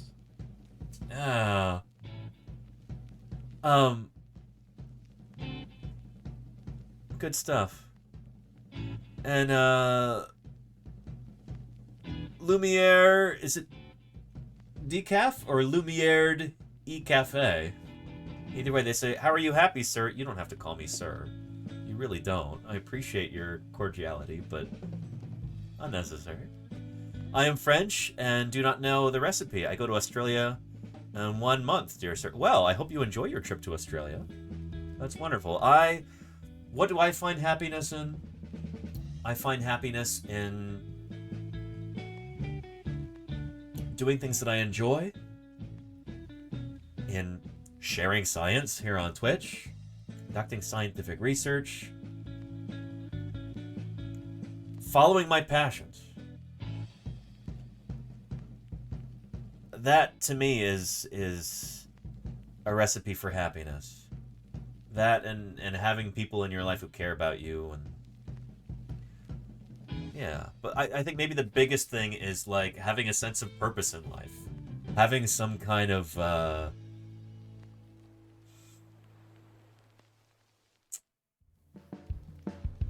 reason to get up in the morning. Being part of a project that's larger than yourself. And in the sciences, that's easy, you know? I know that the contributions that I make to dinosaur paleontology might not be very big, but they're something. It's part of a project that's bigger than me. You know, it's contributing to this sense of wonder that we can feel about the natural world and about our place in it. That's maybe what brings me the most happiness, and being able to share that with you, with all of you watching, that's a source of contentment for me, and I'm very grateful to have it. So yeah. It's a great answer, unconventional. Thank you, Lumiere. I appreciate that. Thank you for being here. Yeah. And Baker Dan, you got a sub from Tassie Jane? Excellent. Thank you, Tassie Jane. Thank you. There. The living fossil was able to avoid extinction and detection for so many millions of years. What other strange and wonderful creatures may also be down there? It really does say something about how little we know about the oceans. Very definitely that goes a long way in explaining the mystique of the coelacanth and its enrapturing effect on the public. Because that's kind of a weird thing if you really think about it. It's just a big, ugly old fish. But there is it's something not ugly, more it's to beautiful. it. And it's that quality of the unknown, of the deep. For over half a century, this creature has attracted the scrutiny of scientists worldwide. Yet so many questions remain unanswered. Do coelacanths live in all the world's oceans? How large are their populations? How long do they live? Over the next half-century, scientists will continue to explore these secrets, and perhaps more lives will be touched by this mysterious survivor.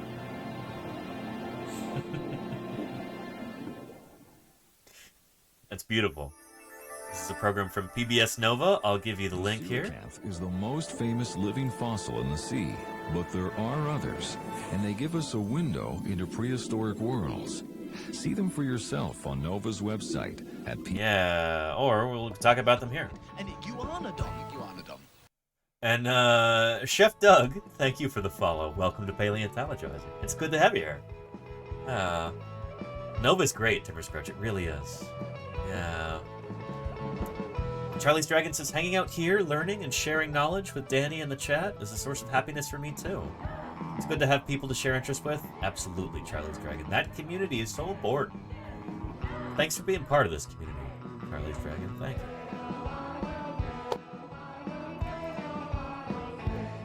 Good stuff.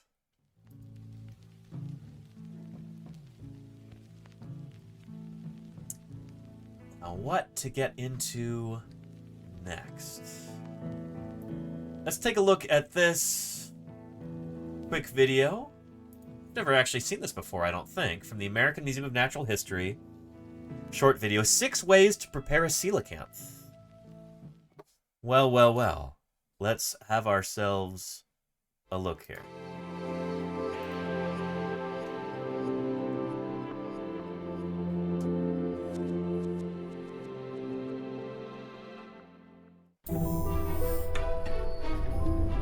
In 1962, the museum gets a telegram from the Comorian archipelago. Huh. We have a coelacanth for you. Nice. The coelacanth is like an icon of evolutionary biology. Yep. A living representative of a very ancient group of fishes that we thought had gone extinct maybe 65, 70 million years ago. It would be like, you know, someone calls them up with a picture of a Tyrannosaurus saying this was running around the vegetable patch. You know, is it interesting? Yeah, it was. Is it interesting? Of course it is. And I'm one of the curators of fish here at the American Museum of Natural History.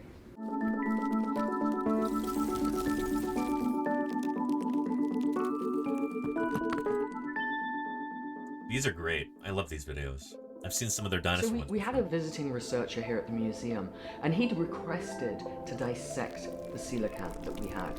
And to everyone's surprise, when it was opened up, inside her, we found 5 embryonic coelacanths. So there was a reference to this in the last video that we watched. The 5 coelacanth pups inside the female coelacanth specimen. This is the same one at the American Museum of Natural History. Yeah. Hogan says the best thing about Twitch is the two-way communication. Absolutely, Hogan. Watching a pre-recorded video is just sitting and watching. On Twitch, we get to ask questions and be part of the conversation. It's a much better learning opportunity. That's why I'm here, Hogan. That's why I'm on here rather than just making YouTube videos, you know? These videos do usually go up on YouTube afterward, but watching those, let's face it, is not as fun as watching this live. So, if anybody in the future is watching this on YouTube, really spectacular, spared no expense. You should 698 gifted a tier 1 sub to Lumiere the Cafe. should join the party when we're live. Thank you, Hogan. Gift subs in the channel. Thank you, Hogan. Thank you for gifting Lumiere. I really appreciate that. Hogan, thank you. Lumiere says, as I would go to Australia, I could listen to this stream more often. Do you mean they talk about biology? Mostly paleontology, Lumiere, yes. Paleontology, the study of fossils, is kind of a mix of biology and geology. Biology and geology amalgamated together. Today, we've got a special stream about the coelacanth because it was on this very day, 85 years ago, the coelacanth was rediscovered. But, yeah. Normally I'm doing other stuff. Like we just talked about a new dinosaur 2 days ago. This is up on YouTube already. Good stuff. Hogan says hello, future people. That was definitely a thing.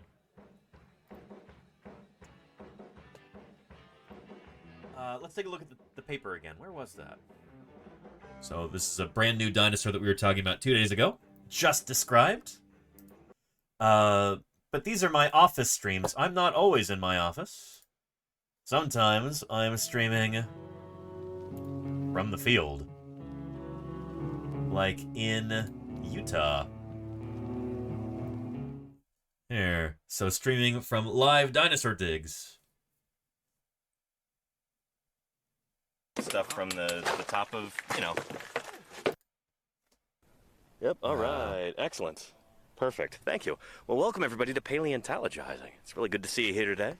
Happy Sunday to you. Hope you're having a good weekend so far, or whatever time it is, wherever you're watching. Whether it's live or later on in the VOD or on YouTube or whatever, it's great to have you here. My name is Danny Anduza. We are I'm a watching dinosaur later. Paleontologist, streaming to you live from eastern Utah right now. There's our quarry with our crew in there. We're going to go join them in a second. But, oh, no, hello, everybody. It is great to have you here. And glad you could make it. It's going to be a short stream today because we are actually going to be taking a break, given that it is Sunday and we've been out here for almost a week so far. We typically work like 7 days a week, but this week I guess we're going to make it 6.5, something like that. 6 3/4. But yeah. For those of you who are new, you're wondering how in the world this works, being out in a remote Utah desert streaming on Twitch. How does that work? Well, there's our satellite dish right there. Linked up. Streaming live solar battery from setup. space. And here's our router. Make sure that's nice and high so it goes down to the quarry there. But, and it's about a 14-hour drive, Timber Scratch. Um, From San Francisco to Utah. Hello, everybody. To eastern Utah. Spainimation, Shreyank. Hey, thank you so much for the raid earlier.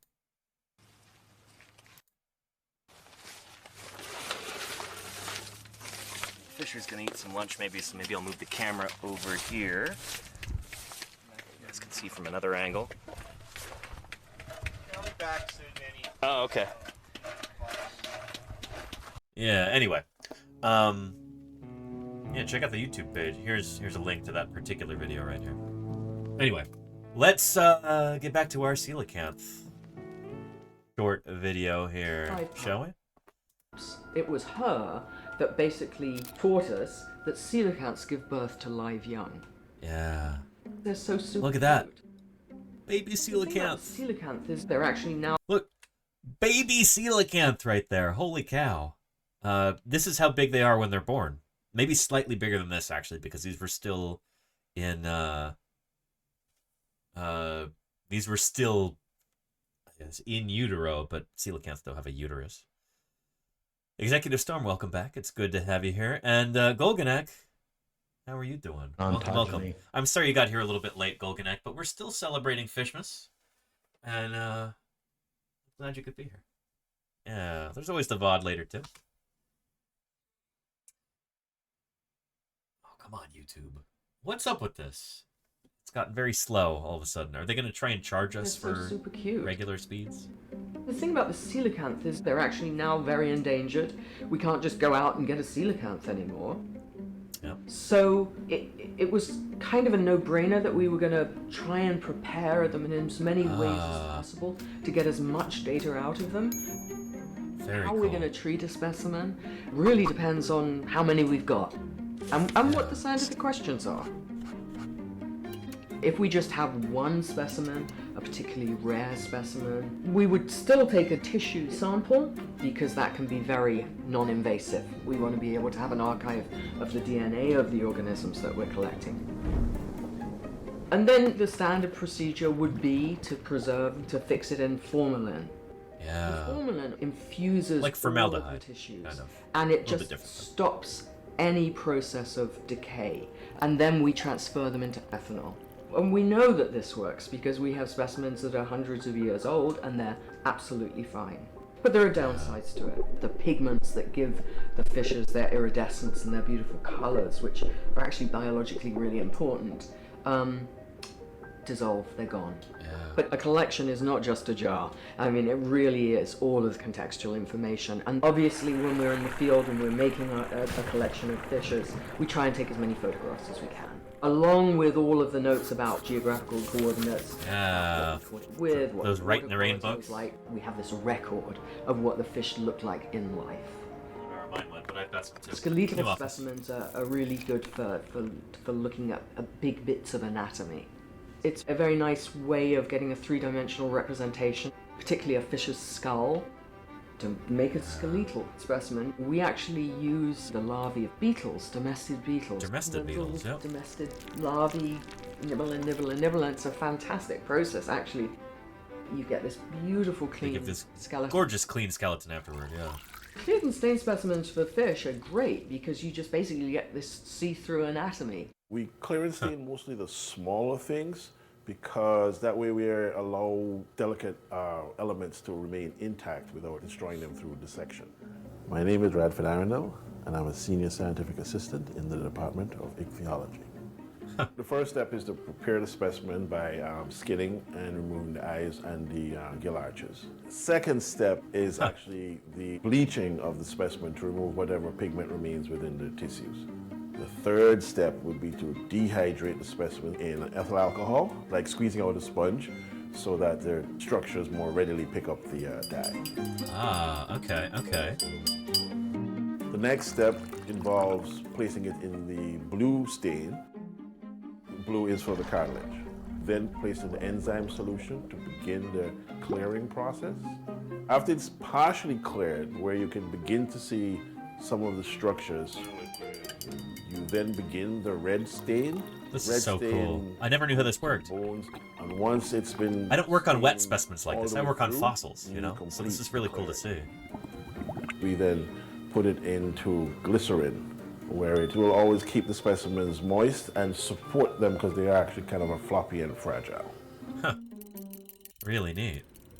With a serially sectioned specimen, basically we're making lots of slices, and then each of those slices, which are really, really thin, can then be stained differentially. So under a microscope, you can actually really see that very fine cellular detail. In many I didn't know they ways, did sections like this of now, modern animals. with all of the new technologies we have, these collections become even more important, even more rich. I mean, when I first started... So this is a question that I get all the time. Like, Danny, how have new technologies changed paleontology?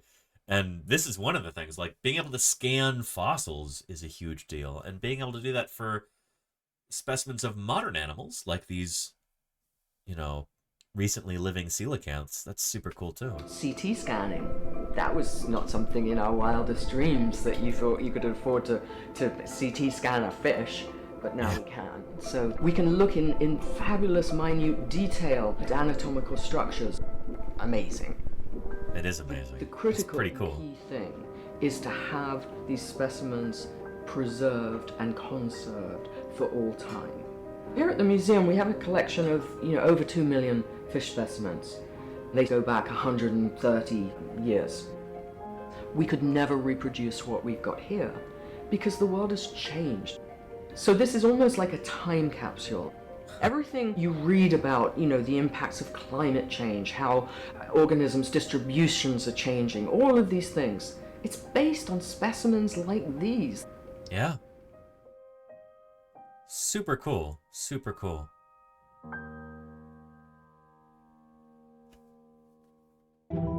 Neat stuff. I'll give you a link to this video too.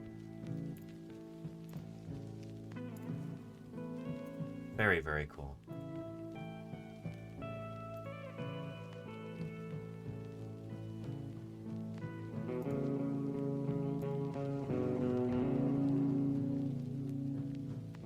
And now take a look at this. Speaking of coelacanths in collections like this, in museum collections, we've got this little video from Atlas Obscura. The coelacanth Just found this the other is a day. very primitive fish. Some people refer to it as a living fossil. There are 2 species that exist in the wild. Sometimes they're caught by long-line fishermen. It had been known from fossils at least 100 years before they found a living specimen. Yep. My name is Kevin Swagel. I am an assistant collections manager in the fish division at the Field Museum. Nice. In Today, Chicago, we're going to be Illinois, unboxing USA. coelacanth. We've got 3 coelacanths in our collection. 3? We obtained them in the 60s, 70s, and 80s from the Shed Aquarium. When we received them, they... The Shed Aquarium is at the California Academy of Sciences. That's really interesting. were put in formaldehyde. And formaldehyde is a fixative. It actually toughens the tissues, hardens the tissues. And then once That's the a coelacanth formaldehyde behind does its thing and the specimen is real tough, we washed out the formaldehyde with water baths and transferred it to 70% ethanol. And that's what we Look at keep our that. fish in. And they had 3, Jazz, yeah. Coelacanths are a very oily fish. Their flesh is nasty. It's filled with urea and oil and wax esters, so people do not eat them. If we look at the top of the tank where they're stored, there's actually an oily film on top of the Wow. alcohol. Coelacanth oil. And that oil is coelacanth oil, and it actually smells. And when I go home after handling coelacanths, I usually get a train seat because people don't want to sit near me. So yeah, they do smell. Yay a for bit, public but transit too. You get Yeah. used to it. Sometimes fish populations may be reduced over time through pollution or draining of rivers or lakes, but our collection Lucy Fate, here, hello to you. Welcome. it's like a time capsule. We know what fish were living in those rivers or lakes before they were polluted or drained. The detail in the specimens is amazing. Under a microscope, you can Very see cool all to the little scratch. fin connections and vertebrae connections and scale counts. Everything is preserved so beautifully. A specimen can be 200 years old and you have this beautiful preservation. You can still do all the measurements and photographs and everything of that specimen for research. It's kind of like the Shape of Water moment, you know? Yeah. I watched it last night, by the way. I rented it, so it was cool. I haven't seen it yet. That was a fun movie. I feel like it kind of fell apart in the second half. I don't know. But I watched it over 2 nights, and yeah, I don't know. But anyway, really cool video right there, and I'll give you a link to this one too. If you're feeling a bit cheated, try blaming the dinosaurs. And thank you, Nader Fane. Barrier reef be considered one giant symbiotic organism? I mean, it's comprised of a bunch of different organisms. I don't think we have to think of it as one organism to appreciate the the full complexity and the symbiosis that goes on there. You know, because if we consider the Great Barrier Reef to be one organism, then you could do the same thing for just about any ecosystem, right? Yeah. It's an interesting question, Naderfiend, but no, it's made up of a bunch of different individual species. You know? We think of it as a living system, but I wouldn't call it one organism. No. But I like the question. Yeah. And Diagonal says many kinds of things are stored in formaldehyde, like we saw there, or heard about there, or ethanol as wet preservatives. We did see ethanol there, yeah.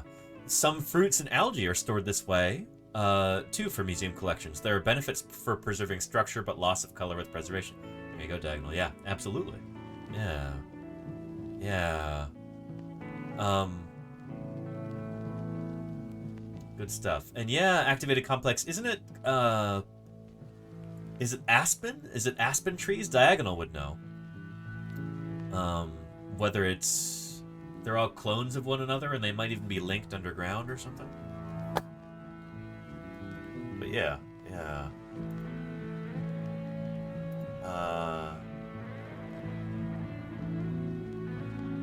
Anyhow, very, very cool.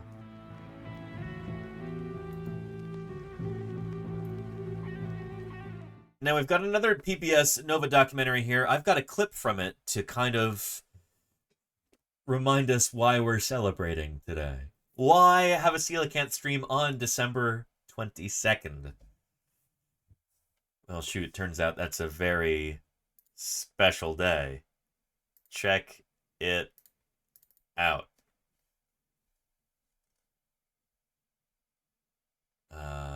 Come on, YouTube. Oh, it's so slow. There we go. Throughout the early 20th century, a mere handful of fossils shaped our view of Devonian creatures. Then, quite remarkably, from the waters off South Africa's east coast, the Devonian period suddenly came alive. I love this sign here.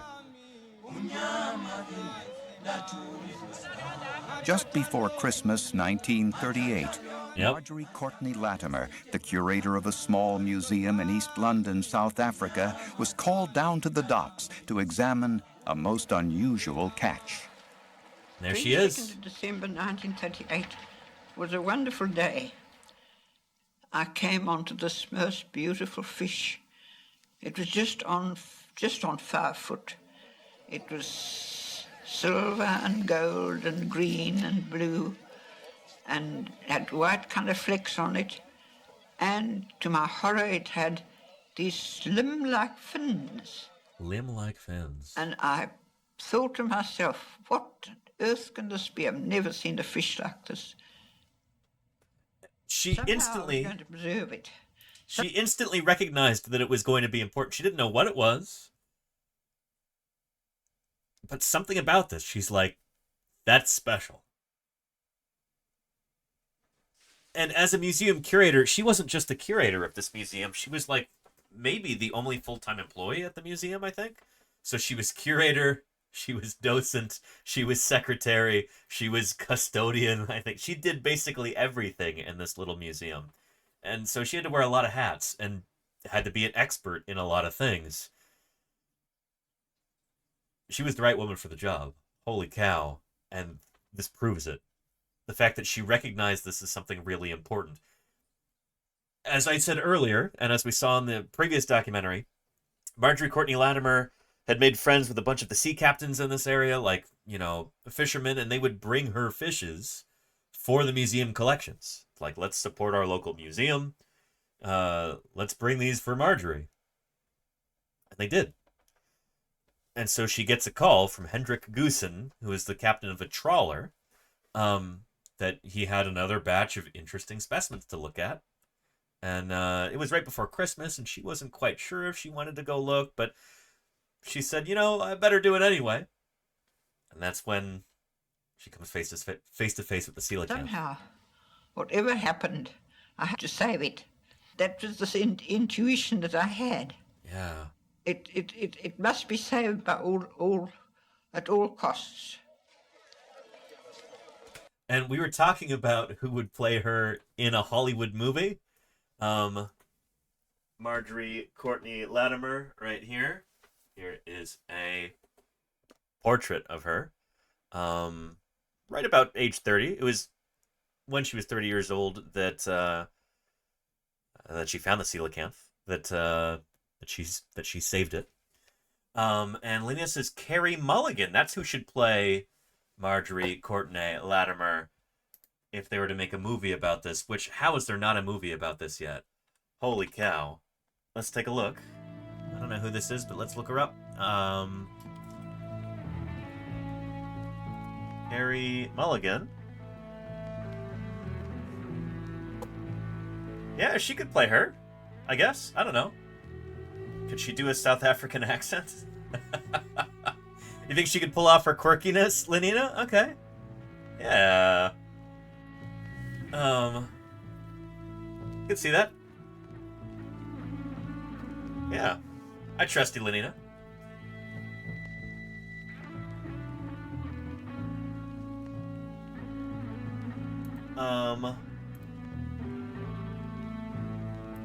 Good stuff. Unable to have the fish frozen, she left it with a taxidermist until Dr. J.L.B. Smith, a prominent South African scientist, could come identify it. He stood at the head She of the wasn't table, that prominent at the time. and he said, "Well, lass," he said, "this fish will be on the lips of every scientist in the world. It's a coelacanth." Boom, there's your cast. Hollywood, get on it. There you go, Lenina. Of Yeah. thin fishes that lived during the Devonian period and were thought to have gone extinct over 76 million years ago. It was absolutely fantastic because it's living, and it's exactly like having found a live dinosaur or a live Archaeopteryx, and it was all right, don't those get ahead of things yourself. like The Lost World by Arthur Conan Doyle and whatnot come true. It's absolutely amazing. Meet Professor Smith of Grahamstown, South Africa, with a model of that famous fish, the coelacanth. Coelacanths are close relatives of the fish that scientists consider as the ancestor of all land animals. The coelacanths have lived for probably 350 million years, and in that time they have changed but little. As you see, the fins are more like paddles than ordinary fins. Smith was convinced the coelacanth could actually move about on the ocean floor using its lobed fins. He said it walked on the ocean floor. No doubt that this fish crawls about on the bottom quite easily. Turns out it doesn't. Yes, the professor says the fish is a kind of ancestor of man. Poor fish. It was found in December, so that means it was the middle of the summer. Huge fish, 5 feet or so. Middle of the summer in South Africa, Southern Hemisphere. We talked about this a couple days ago. No way to preserve Yesterday? it. So it was preserved in a taxidermist mount, a skin mount, with the bones of the head and the skin. And everything Poor else fish, was yeah, thrown right, away, Reagan which of course was a tragedy, because all sorts of information went with it. With little left to study, Smith was determined to find another coelacanth alive and offered a reward to local fishermen. Yep.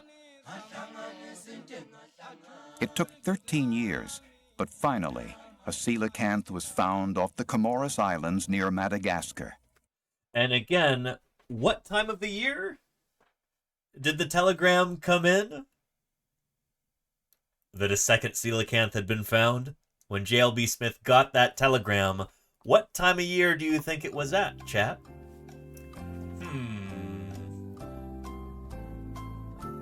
Any guesses? Any guesses? Either very late or very early. Timmer's Crutch says Christmas? It was. Yeah. December solstice? Yeah, I think it was on December 23rd this time that he got the telegram. Yeah, so, you know, it was another Fishmas miracle. Yeah, Merry Coelacanthus. Thank you, Arg. Welcome back. It's good to see you. Merry Fishmas to you, too. Yeah. And he showed up in January. It didn't yes. walk on the bottom, but it was later seen that its fins moved in an alternating left-right pattern, just like tetrapods do when walking. Very cool. After studying the complete creature, Smith realized that coelacanth had less in common with tetrapods than he had thought. That's true, yeah. Most of its organs were distinctly fish-like. Coelacanths must have survived virtually unchanged since branching off from an ancestral fish some 360 million years ago. But Eusthenopteron, also a fish with limb-like fins, was on a different evolutionary branch, one that produced four-legged creatures like Ichthyostega. Yep. And so this documentary is going to kind of go into detail about the evolution of tetrapods and how we figured that out. It's really good. I watched this the other night. And Neil Shubin shows up several times in it, like right here. So I'll give you a link to that. Tinkered solutions was extremely successful. It led to all later life that was to live on land. So there's a link to that. Good stuff. Yeah.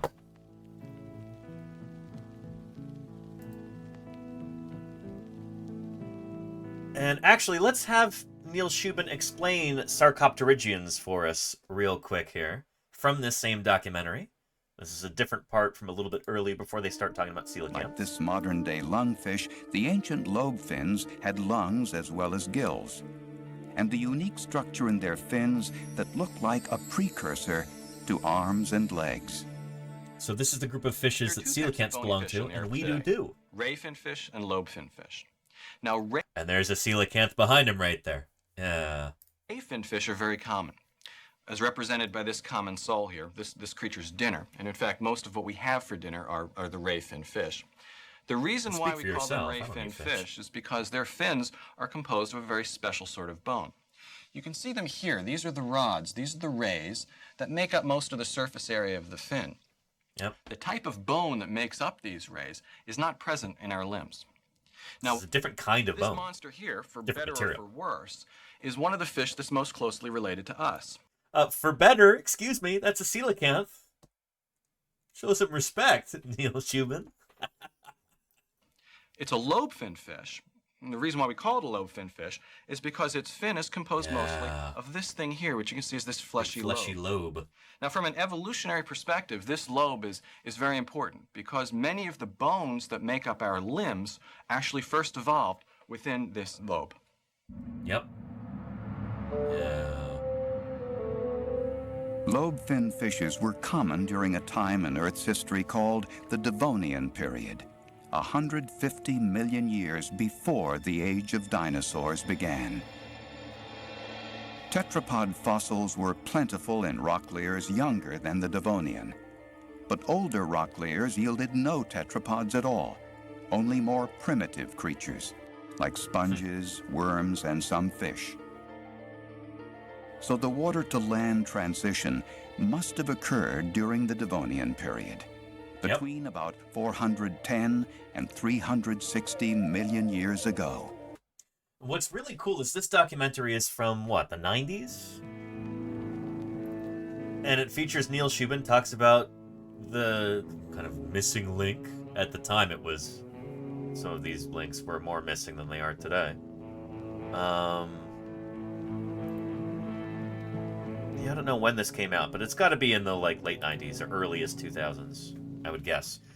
And then later, PBS had Your Inner Fish with Neil Shubin after the discovery of Tiktaalik, and it's just really cool to kind of see these documentaries evolve alongside the science. It's really neat. Again, here's a link to that there, in case any of you want to watch it after this stream tonight. Love the shirt. Thank you, Cryptic Caramel. I printed this shirt myself. Yeah, I designed and printed this. I was going to do another one. I tried to print... Yeah, here, I'll show you. I had plans for a Fishmas shirt, and it was not to be. I had a bad batch of photo emulsion, and so the silk screen didn't burn properly. But this was the design I came up with. I was really excited to wear this today. It's supposed to look like a holiday sweater, you know?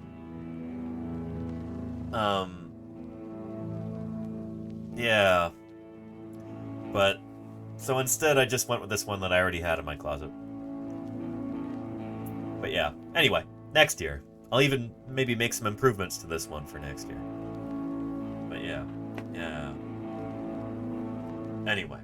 Good stuff. I'm glad you like it, Cryptic Caramel, and welcome back.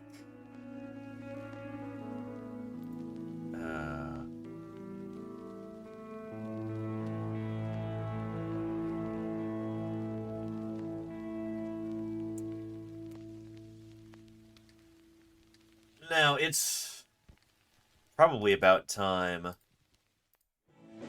to think about giving this stream a finale. And there is a beautiful video that I'd like to share with you here. Oh, but before we do that, let's watch this quick one, too. From the Field Museum. Meet the coelacanth. Check this out first, and then we'll get to the lovely animated one that everybody loves from HHMI. Yeah. Did you know this fish is more closely related to mammals like you and other tetrapods than it is to other fishes? Yep. Very true.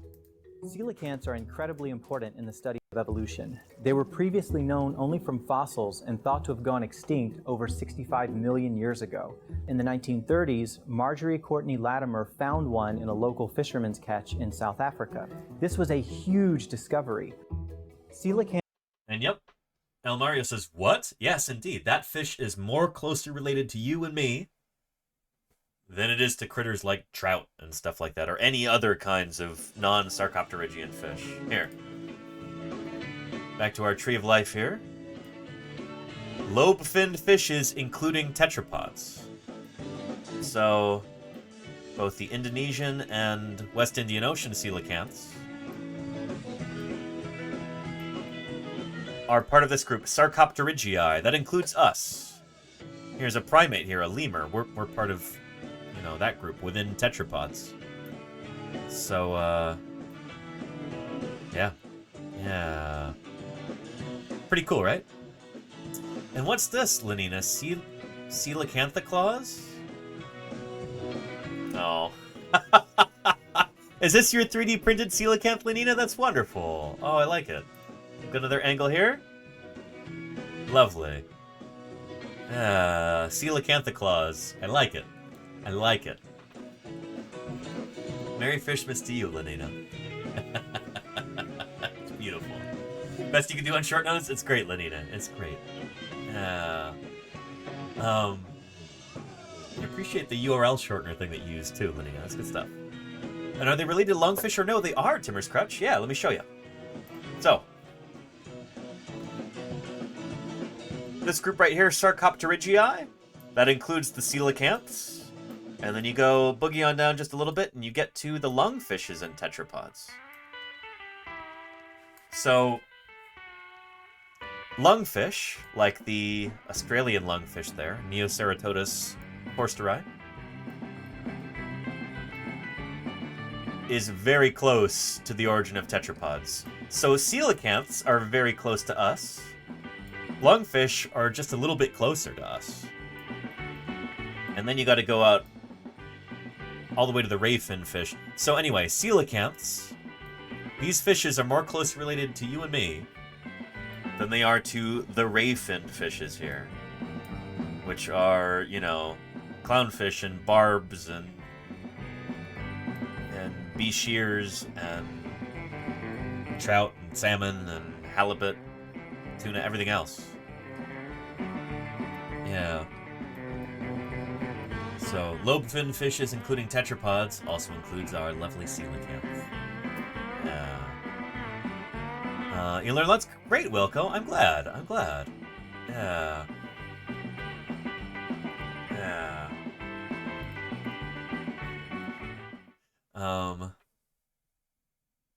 Here we go. We'll be recounting this story again in a really fun way in just a minute here. Latimer found one in a local fisherman's catch in South Africa. This was a huge discovery. Coelacanths are known from the Comoros Islands between Africa and Madagascar, but also other coastal areas of Eastern Africa and in Indonesia. And these are unique fishes. They have an interesting caudal fin called a difficircle tail. They possess a rostral organ in the snout, likely allowing them to detect prey in dark environments. Probably they also have like an intracranial joint in the skull electroperceptor that sense. acts like a hinge and allows the front part of the head to swing up, which means they can really enlarge their gape when opening the mouth. And coelacanths are ovoviviparous, meaning females retain fertilized eggs internally, and after gestation, females give birth to live young called pups, which resemble adult coelacanths, just smaller. Coelacanths are part of the Sarcopterygii, or lobe-fin fishes, and one of the groups that gave rise to tetrapods, four-limbed animals, including us. This coelacanth has fins, but they're at the end of these appendages, which have internal limbs, bony basically. elements and muscles. Yeah. This lobe is the equivalent of my arm. This is what we're talking about here. Like, isn't that cool? Check it out. This lobe is the equivalent of my arm. So yeah, so this is the equivalent to the humerus right there. Like your upper arm bone. Yeah. Pretty cool. That's where we got our limbs from. It's from fishes like this. That's how those limbs evolved. When our ancestors were part of this group, you know? Our ancestors were critters that looked kind of like coelacanths. They're pretty closely related to coelacanths. Yeah. And Mayorspace says there's too many V's in ovoviviparous. You're right, because it's ovoviviparous. That last V should be a P. Mayorspace, yeah. So you're correct. That's altogether too many V's. By having research specimens like these, we can continue to learn more about fishes, but also about vertebrate evolution.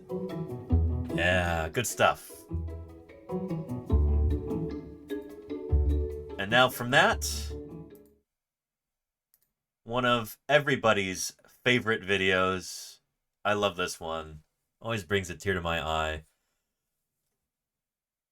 To conclude Fishmas for this year, the annual watching of this video commences now.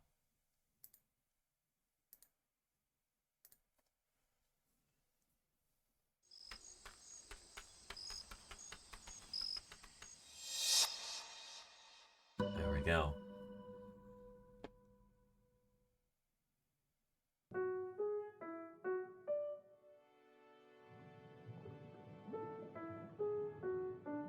You have this fish it's like a sort of living time machine. Poetic way to put it, I suppose. It was like looking at a dinosaur. This creature that has been around for 400 million years. And that voice there is Samantha Weinberg. As you just merp. Right there. Author of this book, which I can't recommend highly enough. It's a beautiful book, A Fish Caught in Time. Excellent, excellent, excellent. It was like looking at a dinosaur. This creature that has been around for 400 million years.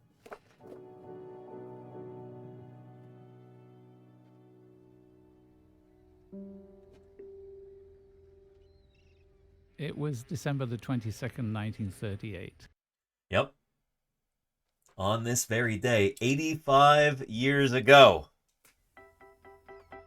On this hot December day in East London, South Africa, a trawler came into town and deposited its load of fish, and the trawler captain had a habit of keeping any odd-looking, interesting specimens and giving them to the curator of the local museum, Marjorie Courtney Latimer. She loved nature so much, and she wanted to make the museum's collections the best they possibly could be. And so she went down to the harbour side. She describes picking through this big pile of slimy fish and eels, and then suddenly she saw poking up this sort of strange blue fin. It's a very distinctive kind of fish with strange, fleshy, limb-like fins. Yep. This thing was like nothing she had ever seen. She said to the chairman of the museum, "I think this is something really special." He went, "Oh no, little Latimer, it's just a rock cod." But she knew in her gut that it was something different. And she was right. Holy cow. She was right. And birds are down. That sounds cool. Yeah, go ahead and send that. She thought, well, I've got to find a way to preserve it. So she set off on Christmas Eve in East London. She tried to get the local cold storage company to take care of it. They said, "Oh, no way, go away." She tried to get a local mortuary to embalm it. They said, "Oh, we can't have any stinking fish here." She said, "Why? All the other people in here are dead anyway." Again, when I say that this would be a brilliant movie, like, how has this not been made into a movie yet? This is what I'm talking about, you know? Yeah. And it does have a very Christmassy quality to it. No room at the end. Exactly, Diagonal. Yeah. And you could even play that up in the movie, too. Again, if there's any screenwriters here in the chat, you could make it a Christmas movie, actually.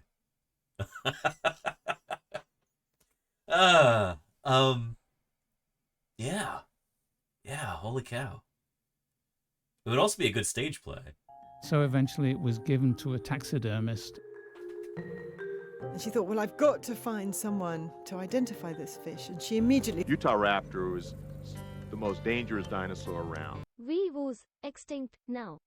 Andy Ray, thank you for the 36 months, and thank you for preventing my own extinction through your support. I really appreciate that. Thank you, thank you. Professor J.L.B. Smith. Who was the only ichthyologist in South Africa. So she drew... And not only was he the only ichthyologist in South Africa, he wasn't professionally an ichthyologist either. He was employed as a chemistry professor. So he was a chemist by trade. But he was basically an ichthyologist in his spare time. And later he became a full-time ichthyologist. He was actually hired to chair the new department of ichthyology at a new school after this whole ordeal. But yeah.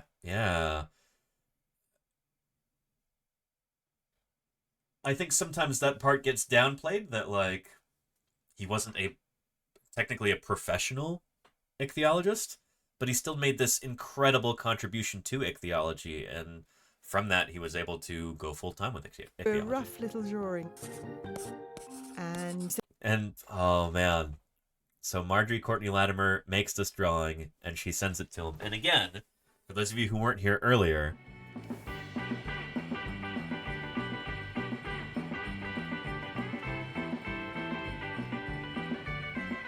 come on. This is the drawing right here. Not the original. Printed this one out and framed it especially for today's stream. Surely one of the most remarkable animals For Minutide, Doug. existed, Thank you. and certainly one of the most famous, is a dinosaur. Thank you for the continued support there. Definitely one of the best fish for Minutide, Doug. Definitely. This is that original drawing. Not the original, but this is a reproduction of that original drawing right there. And they really did a lovely job of reconstructing it here in this video. Who was the only ichthyologist in South Africa. So she drew a rough little drawing and sent a letter.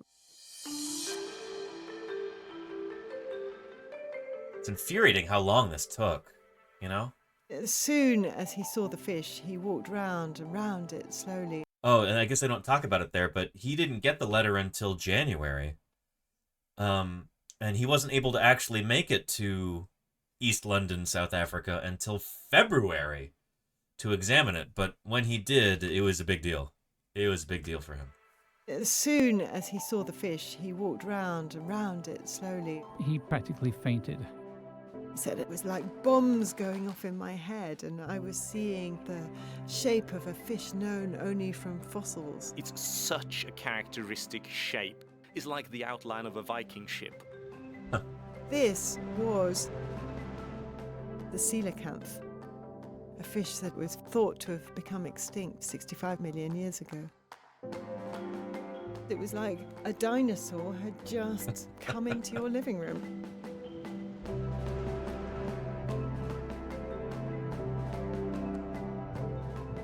You know, 400 million years ago, these were just a bunch of fishes, very much like other kinds of fish that were around at the time. But now they are these absolute anomalies. There's nothing else like it on the planet. They had, in fact, made the discovery of the century. It was given the name Latimeria chalumnae in honor of Marjorie Courtney Latimer. Without her, the specimen wouldn't have been preserved. Yep. The key excitement was the fact that this was such an obvious living fossil. Charles Darwin came up with the term. It's sort of dumb in a way, because if it's alive, it can't be a fossil. Well, what it means is there's an early fossil record, then a total gap, and then there happens to be a living one.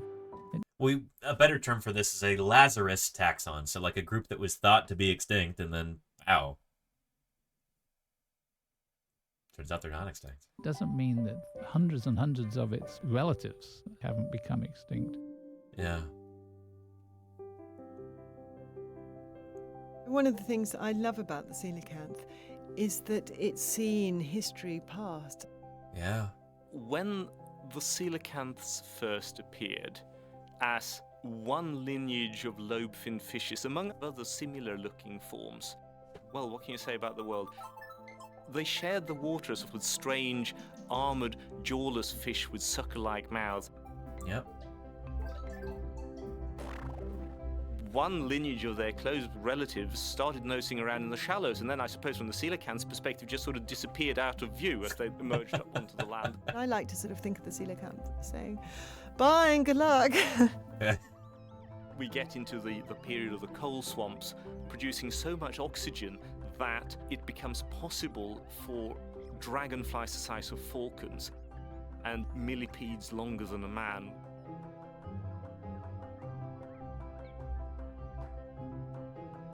The world is suddenly struck by a gigantic mass extinction. Something like 90% of all species disappear.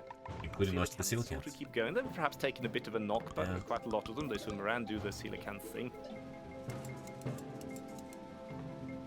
Another huge mass extinction. Then mammals diversify on the land, primates emerge, one primate lineage starts standing up on its hind limbs, starts speaking, and here we are. And meanwhile, coelacanths, well, they haven't really changed. They have a bit, but that is they've changed a lot internally, but externally, they're still largely the same. A truly astonishing thing. Yeah. And yes, ammonites and fish lived at the same time. Personally, it is just that the world should have such things in it. Fish are older than that ammonites. It should be possible to see this kind of improbable, ghostly messenger from the very deep past. And I just hope that the coelacanth manages to outlive us all and keep going and witnessing what is to come.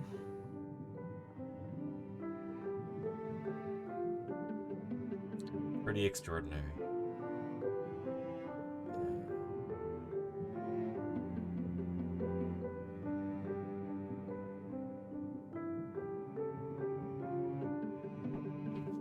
Lovely stuff.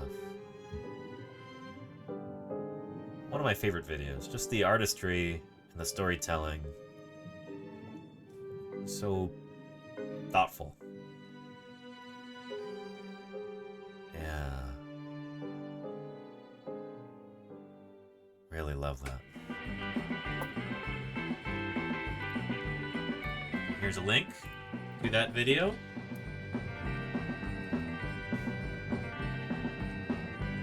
Merry Fishmas, everybody. I hope you learned something today.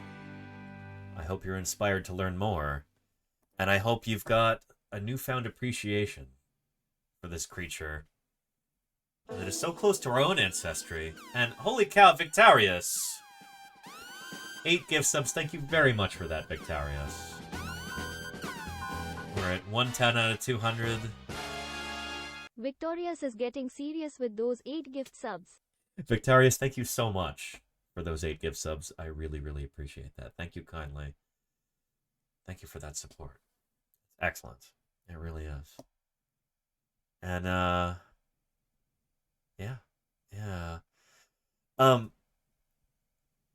With that, it's about time to wrap things up here. So, let's do it. Here's Archaeopteryx again to run our credits over.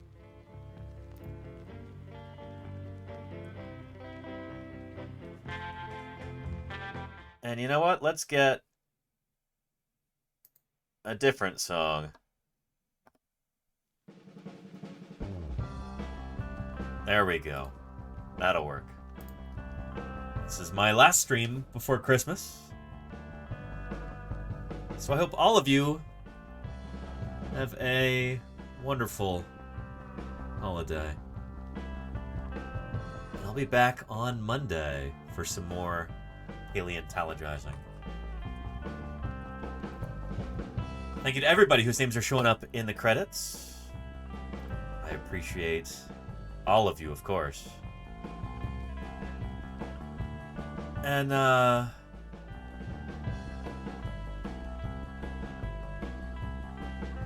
we are going to go right into Science Streams and see what Balint and Lita are up to.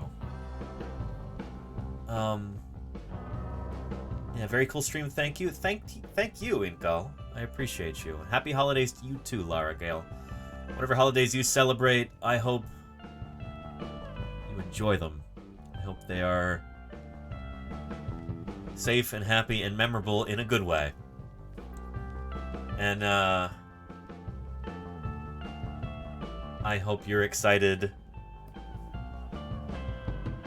to share what you've learned about coelacanths. Maybe at an opportune time with your loved ones.